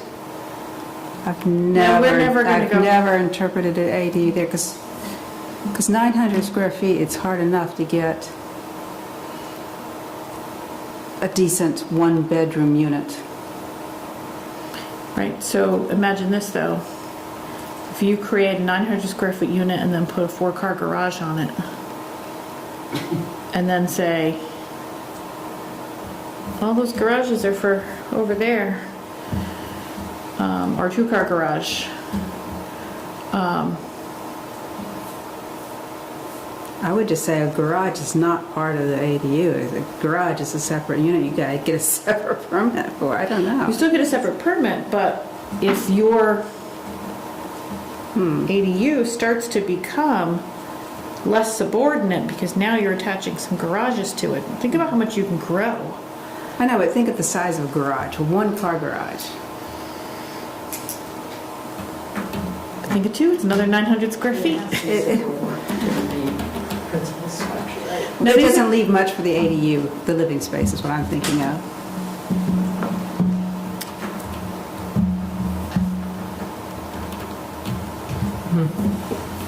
I mean, This is- yeah, yeah. 1-car garage, you know, 8-foot opening for the garage door, 2 feet on either side.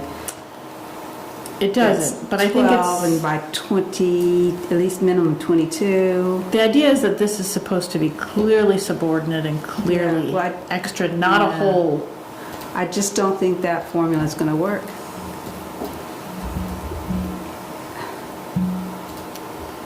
Nobody has to have a 2-car garage. Right? So if you have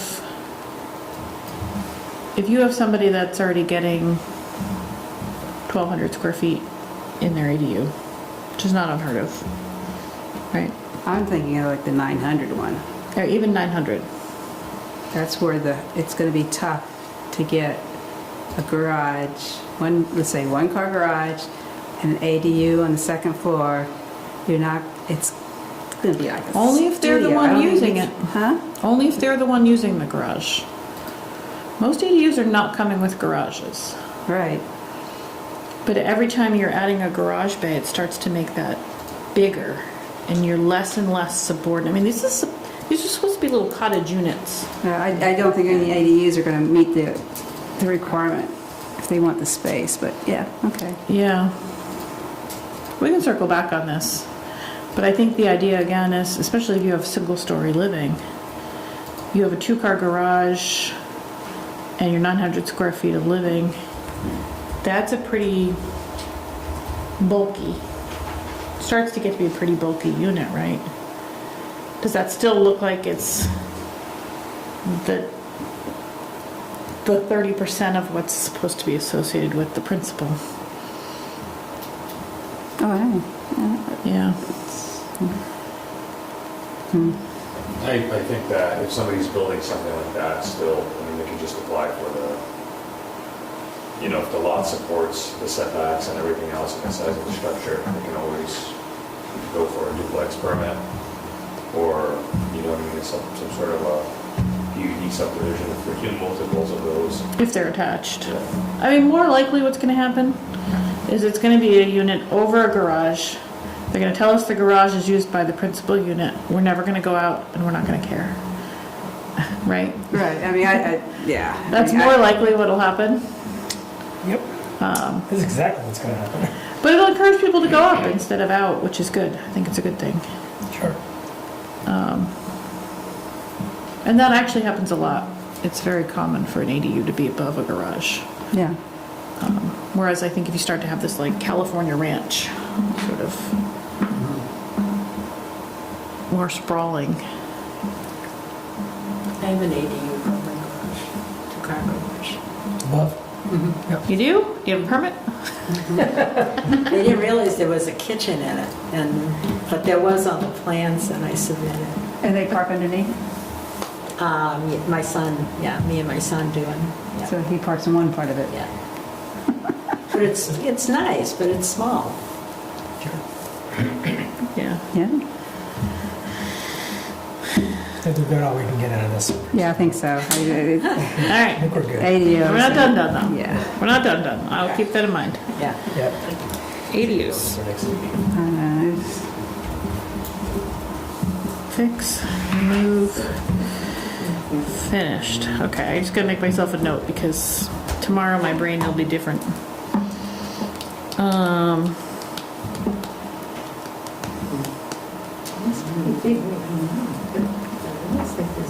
Like, is that the attachment right there? Or is that?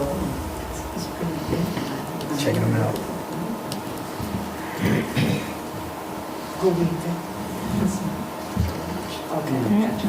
I'm loading again, sorry. Wi-Fi's pretty bad. Seems to be not loading. Oh, is that why Really it slow. disappeared? Those of these are different. Yeah, it seems like our Wi-Fi is. It's in and out. Haha.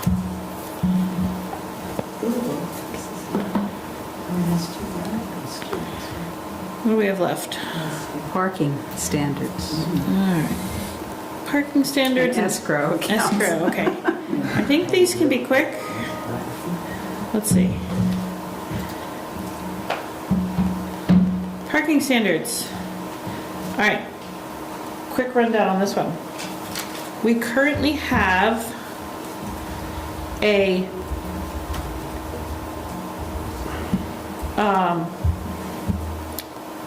in our parking standards, we have a use for shopping center. Basically what it says is like, look, there's this shopping center effect. People will come, they'll park, they'll go to multiple things.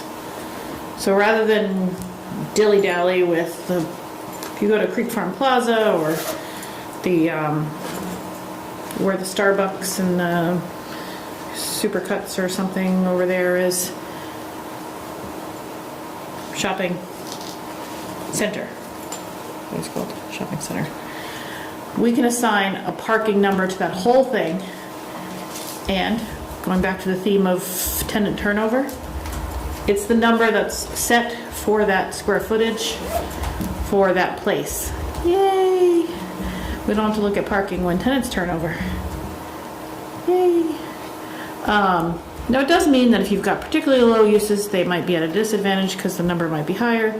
But if you've got particularly high uses, like the Starbucks, for example, they might be at a advantage because we only ask for 5 instead of 9 or whatever.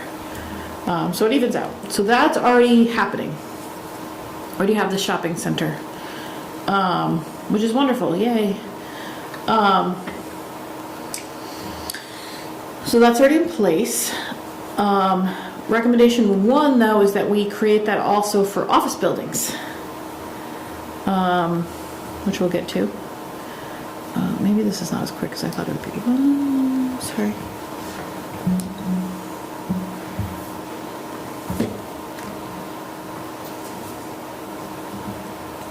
So similar thing, you take an office building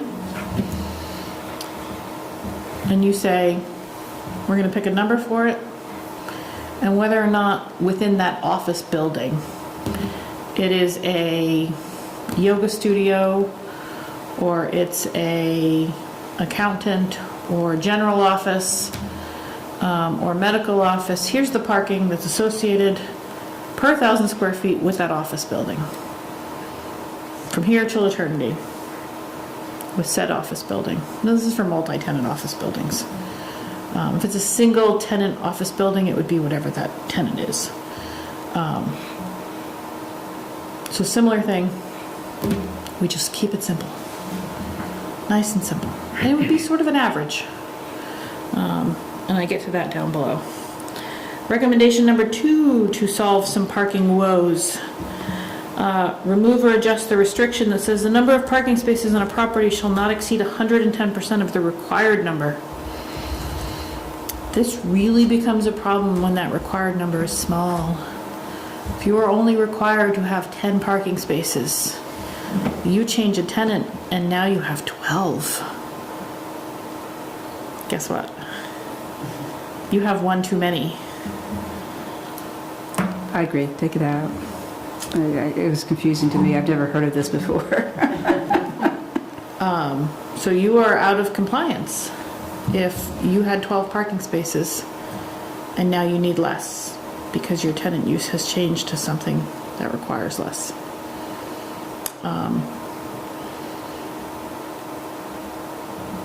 The board has, I think, maybe I shouldn't assign feelings to them, but reluctantly, asked sometimes for them to be painted over so that that parking doesn't exist, just trying to be in compliance with this. And it's real awkward. It's a real awkward conversation to say, hey, I know these already exist, they're there, but you have 3 too many. Paint over the yellow lines. That doesn't make any sense to me at all. Doesn't make any sense to me either. So I'm proposing to fix it. And then build greater flexibility, see below, okay. Shopping center, this is what I talked about, office park, so here's the new regulation. Bear with me, office park, so I have to create a definition, because it doesn't exist. And now you can't just put anything in there and call it an office park. I try to be reasonable here. Because these are things that are generally kind of close to each other. You can't have a demolition center and call yourself an office park. You can't be a 100% a radio or a restaurant and call yourself an office park.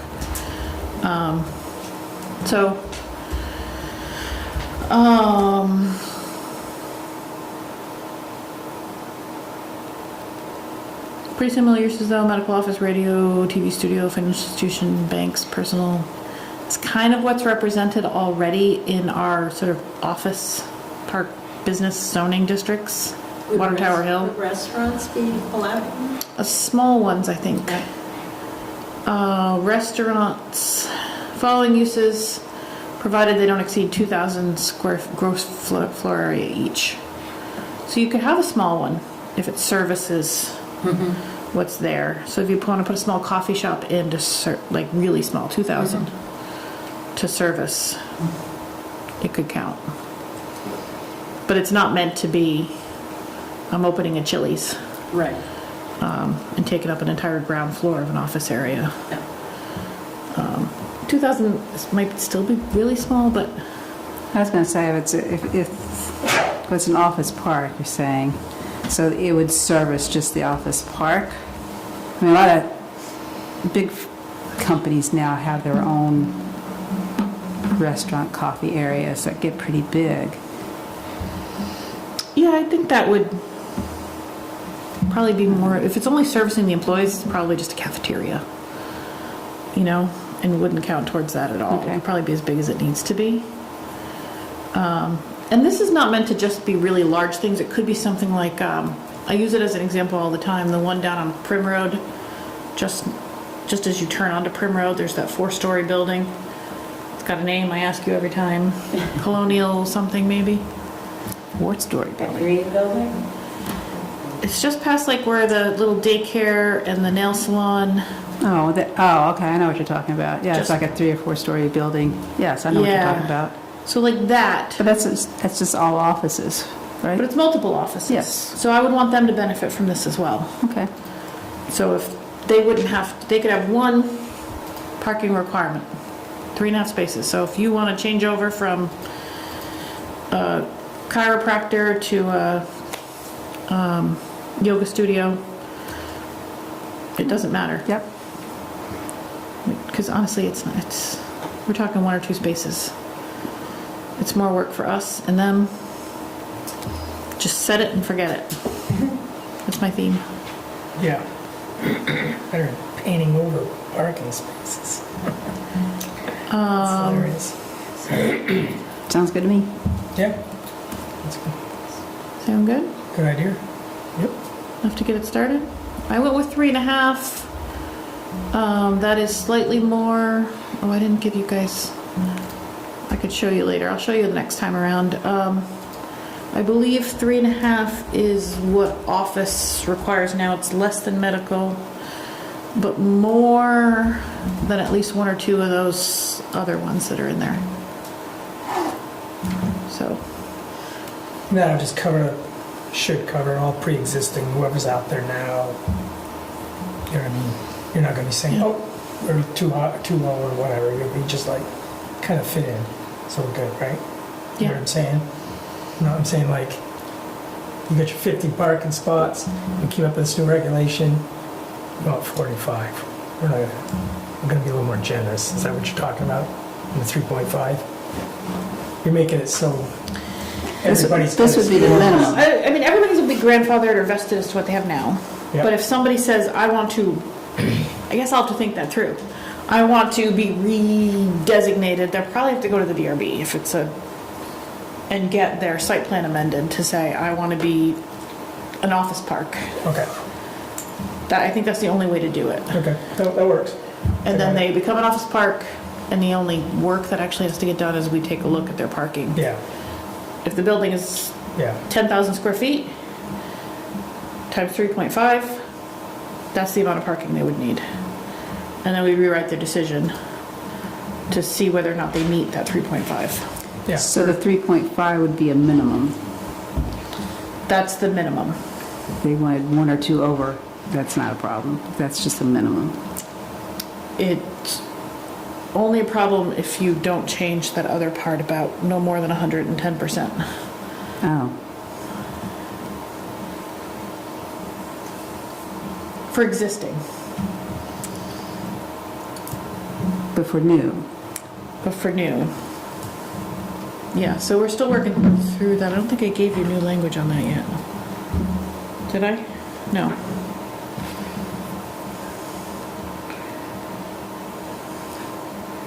So an office park is only existing buildings? No, it could be a new one. Okay. Sorry. I did not propose anything for you yet on number 2. So we'd have to fix number 2 in tandem with this. So if somebody wanted to go through this process, they had 83 spaces, and this new calculation only required 50, they're more than 110% over.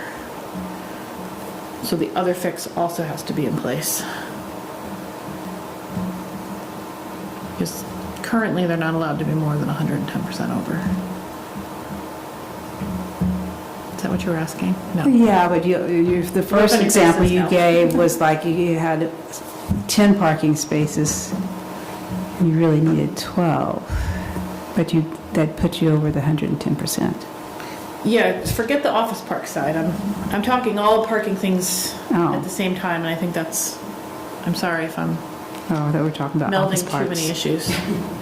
So in general, no matter where, even if it's not office, even if it's a school, Ah. educational institute, or movie theater, whatever it is, no matter where it is, I see.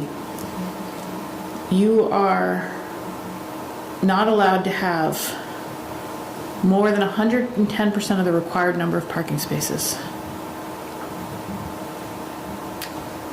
No matter what your use is. Okay. So if your requirement was 50 parking spaces, you couldn't have more than 55. Correct. And that really, it's one thing when you're building it, you build 50 parking spaces, or you build 54 parking spaces.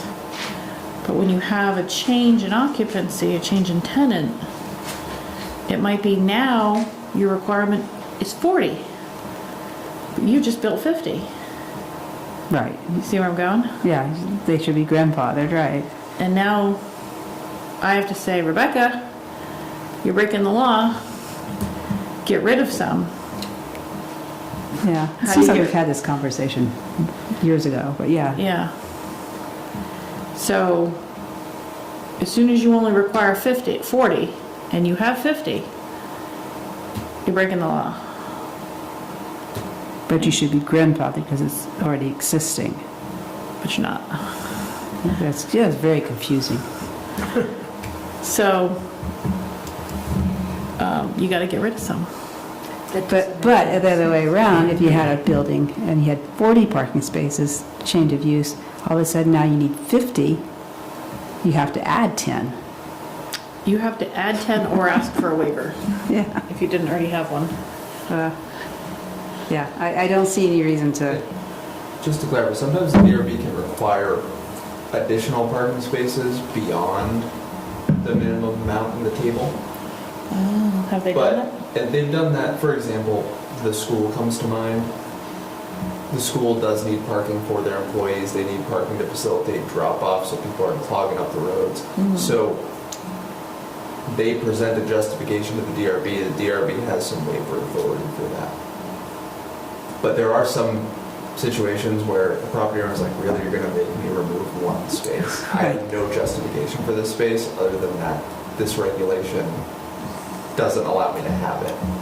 And then we're all sort of looking at each other like, but do you need it?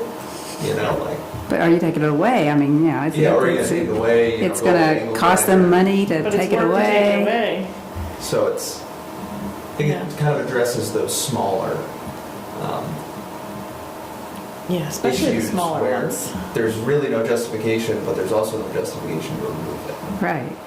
10% is more lenient with a larger number because there's more flexibility, but 10% of 10, Yeah. It's, your margin of error is 1. yeah. So, and there's a great many sites where we're only talking 10 to, where the number of required parking spaces is in the singular teens. So, it's tough. All right. This one I think can be really quick. Are we doing anything with that 110%? Like the person? I didn't present a solution, I only gave you the problem. Okay. That's like, nice. how we Got a problem, no solution yet. Apparently that's how I roll. Yeah, I gave you 3 problems. Something to think about. yeah. I presented a solution for one of them. Okay, I still owe you more solutions. okay. Yeah, that one, I just, it's like, here's the problem. Do you want to fix it? But I didn't tell you how to fix it. Okay, last one. This one is brand new since we talked last. But it's an important one. I'm gonna let Zach talk to you about this one. Okay. I'll try to make this exciting for 9:10 p.m. Right now, the Development Review Board, if you come in for a site plan application, minimum landscaping cost budget is 3% of the project cost. So 3% of your project cost needs to be dedicated to landscaping. And applicants are reasonable, they, I guess, we'll propose some landscaping, here it is. There are 2 conditions that come with that. First of which is that you install your landscaping prior to getting a certificate of occupancy. Before all of that, before you can get a building and zoning permit, you need to provide surety for the landscaping, a 3% cost, all 3% costs. So we'll enter into a landscape improvement agreement with a homeowner, developer, really anyone who goes for the development review board for some reason. I didn't even touch it. It's all right. My hands were in my pockets. It's a ghost. And ultimately, your options at that point, you need to provide 110% surety up front. So, your 3% cost plus, 10% goes into an escrow account that the town will set up for you. Or we could receive a letter of credit, or some sort of bond, perhaps another surety instrument I haven't heard of, but generally those are the 3. Most smaller projects do an escrow account. When project's complete, the landscaping is installed, we'll go out, we'll look at the landscaping, say, great, looks good. We'll reduce it down to 10% and hold it for 2 years. We hold 10% for 2 years, go back out, make sure everything's survived, and then release all the money to them. So it's a very long-term obligation for all landscaping that the Development Review Board has anything to do with. Looking back at the last 5 years, there's been over 30 of these to manage. And there might have been more, actually. I just pulled 30 that were easier to find, and that hadn't been fully closed out. They range in value from $600 up to $200,000. A little over half are under $15,000, and anything to do with under $15,000 is in a town escrow account, which means that I have to send a check to the treasurer. Treasurer sets up the account at the bank, and basically we kind of have to do a lot of back and forth to do anything with that money. There's fees along the way that the town also has to pay to maintain those accounts. And ultimately, sometimes there are situations like that $600 escrow I mentioned. When that one tree that cost $600 was planted, we reduced it down to $60. And I can't do much with $60 if something goes wrong. So sort of you lose, for some of these smaller improvements, there's sort of a loss of some of the effectiveness of that warranty period. So the language proposed to you here sort of sets a floor at $15,000 to where some of these larger landscaping improvements still require surety. Smaller ones we're looking for at a time of a certificate of occupancy, and it's still a requirement for the project. So if somebody cuts it down the next day, they're still in violation. We just go through that a different way. And this does not include anything to do with the other surety that we require for public roads or stormwater improvements, really anything else.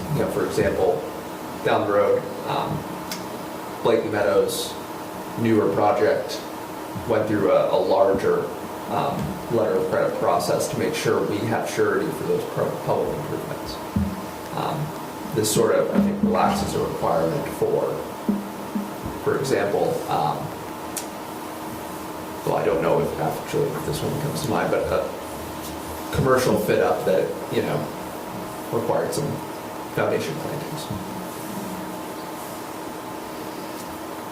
I didn't even know we had this. I know. So the moral of the story is it's a lot of work.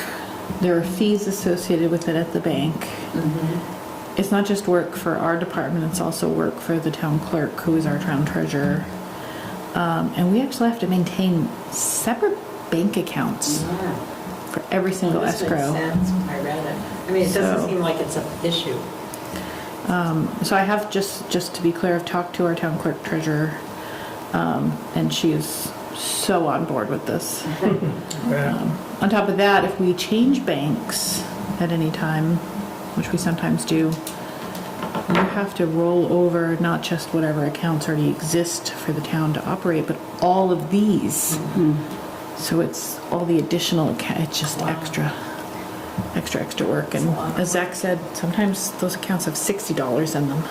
Yeah. Pulling $60 isn't going to put a leaf back on a tree.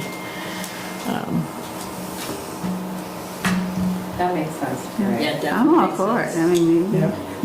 I'm glad that we have this in there, that the developers or the owners are held accountable for doing the landscaping. Yeah. And I think that, the ones that this is really going to affect are the people who are doing very small projects. And I think they're going to be really grateful because sometimes there are also people, either very small business owners or a very small developer. I mean, people who are doing $600 worth of landscaping, they're like, what? I have to do a what? What's an escrow? What is this improvement? Do I have to get an attorney? Does my attorney have to look at it? And Yeah. then their $600 balloons because if they do get an attorney, it's just... It's not worth it, yeah, for 2 trees. Right. So, I think this is a win for small developers and small business owners too. Oh, Regal. Yeah, there you go. That's a simple one.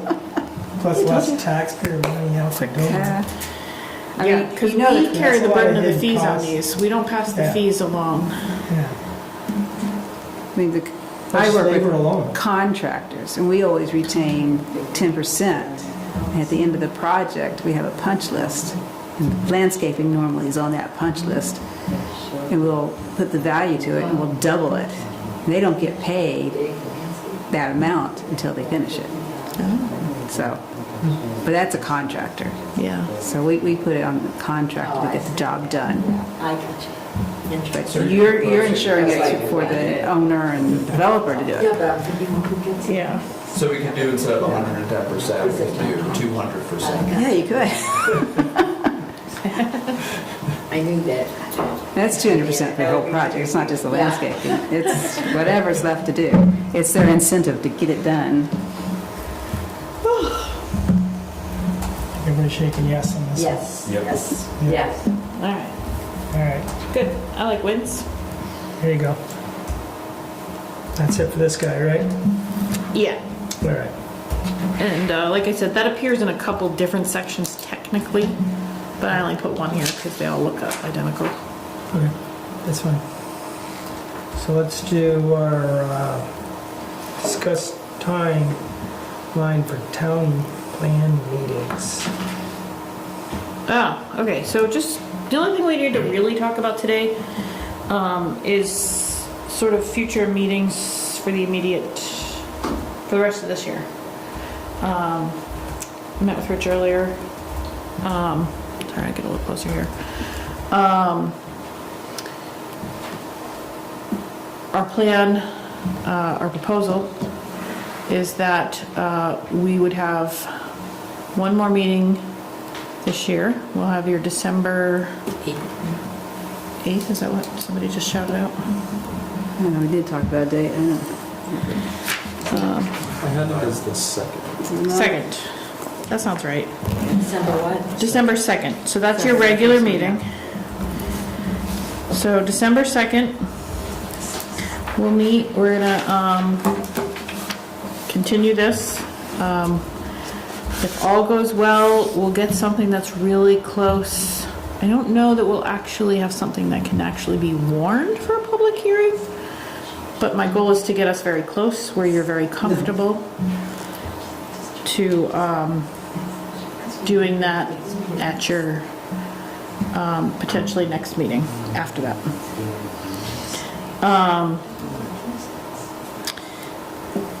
Looking beyond that, I'll have more information for you by the December 2nd meeting, depending on where we are with everything.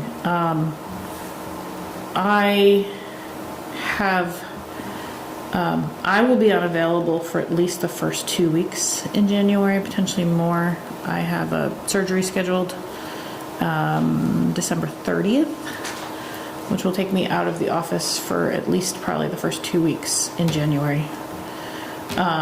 So it's hard for me to sort of commit to what January looks like. At this point, for your own personal calendars, do not count on any meeting for the first Tuesday in January. Free your social calendars for that. It's the day we start, so that would be great. Is it really? It's the Yeah. first day of the session? Yeah. Hey, Rich is giving you the night off. You're welcome. So no need to come that night. Okay. There is a slim possibility, and we'll give you at least 2 weeks' notice, that we would have a meeting on the, so that was January 6th, so the 20th, right? That's 2 weeks later. If we have a meeting on January 20th, it'll only be to, if there's a warning or anything for this. That'll be it. Continue with this stuff. February 3rd is hopefully the date where we're gonna do the big kickoff for the town plan. Did I say February 3rd? I'm not actually going to advertise that though until the second week of January, so I have an idea of what I'm capable of preparing for that. But I will be in touch with you guys by that second week of January. If we do not do it February the 3rd, then that would give us February 17th. So I would hold both February meetings on your calendar. If we don't do the kickoff on February 3rd, I think there's no meeting on February 3rd. But hold them both. So I'm sorry, a lot of stuff up in the air. Okay. But the real takeaway is only one meeting in December, no matter what. We'll meet December 2nd. It's not town plan related yet. And we'll really kick that off in February at some point. So are we gonna have like a separate kind of front porch forum or some way, other than the manager's report? Because I'm not sure people read the manager's report. Something separate about that we're kicking off. Yeah, we're gonna do, I mean, I've got a whole publication plan. I'm just holding back on it until I really have dates in mind. I'm also working on, this isn't for publication just yet, but I'm working on, let's see, does this work? Where's my view on this thing? Oh, here we go. I'm working on allocating chapters by week going out. This is not final, and I haven't allocated all of the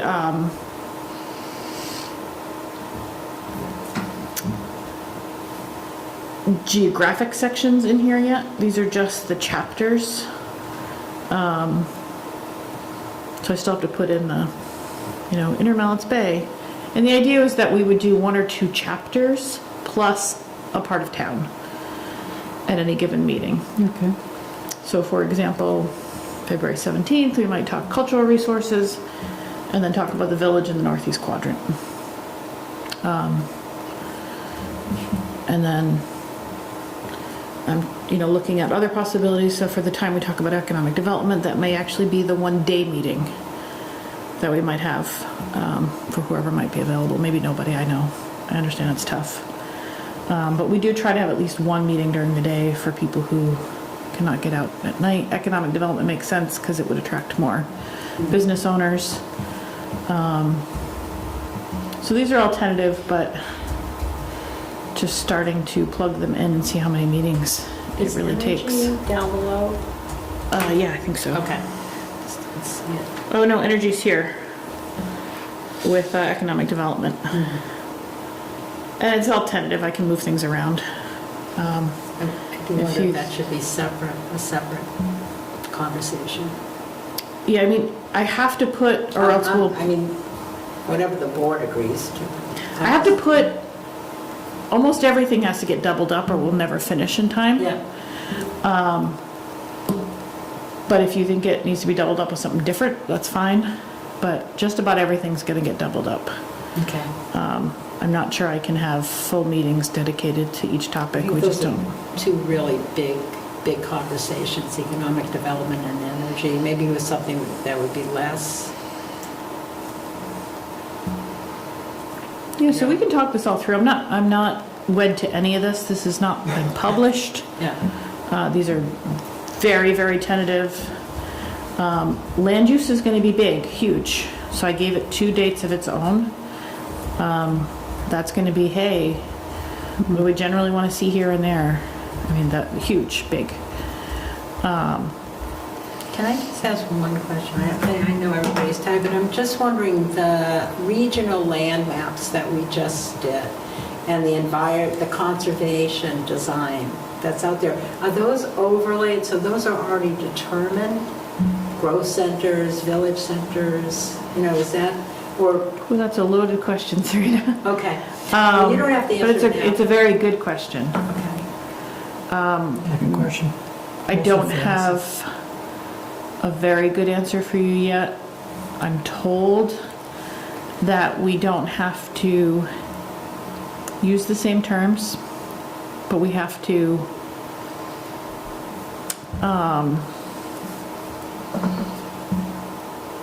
what's the word I want to use? Be respectful.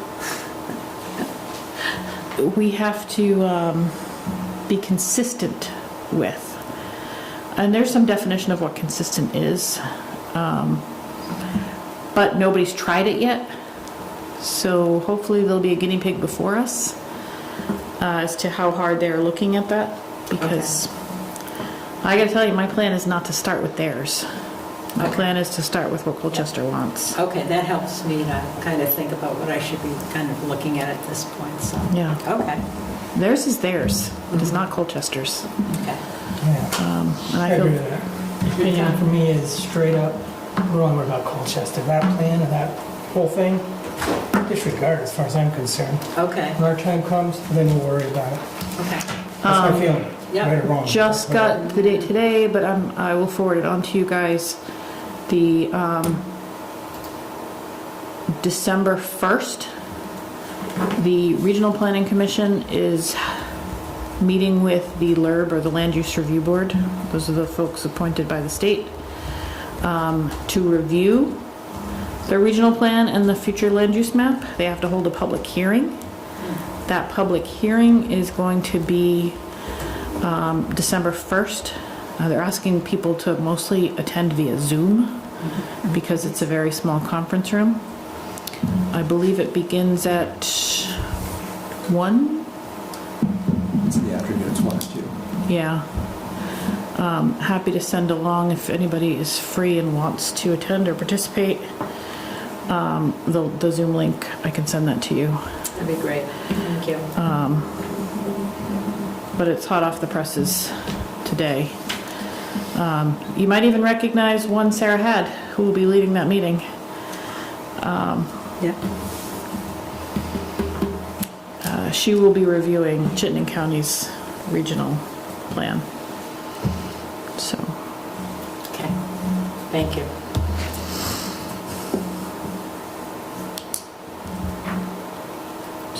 I'll tentative there for now, but we're a little behind. Well, we're a lot behind where I wanted to be, but it is what it is, you know. It is what it is. Life I'm not gonna happens. get worked up about that. I'm telling you right now. Yeah. Get where we get.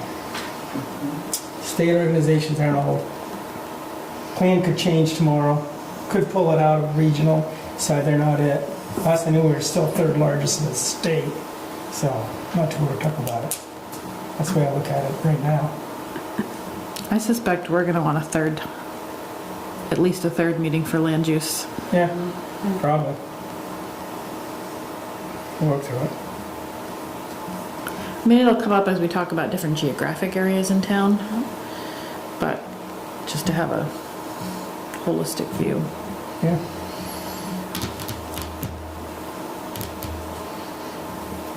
Okay. That brings us into June, huh? Yeah.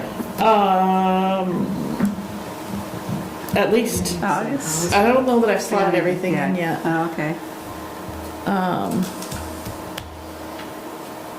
I have at least until June. And inevitably, some meeting won't happen. I gave town meeting day not as a public workshop because that seems unfair.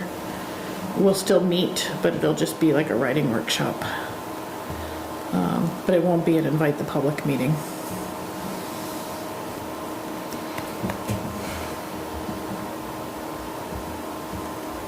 Good? Yeah. Okay. We can skip Elms training. That was only if we finished early, and it is definitely not early. I squeeze it in next time. Put it at the Just top. kick it down the street, right? Yeah. So monthly reports, we're good there. Anybody have any questions on it? No? No? All right, Did you vote on the minutes? we need to do the minutes. Okay, I'll make a motion that we approve the minutes of November 4th. Second. All in favor? Aye. Aye. We kind of went out of order. But my we're fault. good. That's fine. Oh, So, we need a motion to adjourn. now I can make a motion to adjourn the meeting. There you go. Second. All in favor? Aye. Motion passes. We're adjourned. 9:32. Oh, yeah, that's You are. I'm sure it wasn't. You read it? Yeah. I read it. I almost understood it. There you go. Yeah, oh, that's so. Oh, I was gonna share this with you guys. It's not business, so it's fine. I was reading on a listserv this week, St. Albans town, not even the city.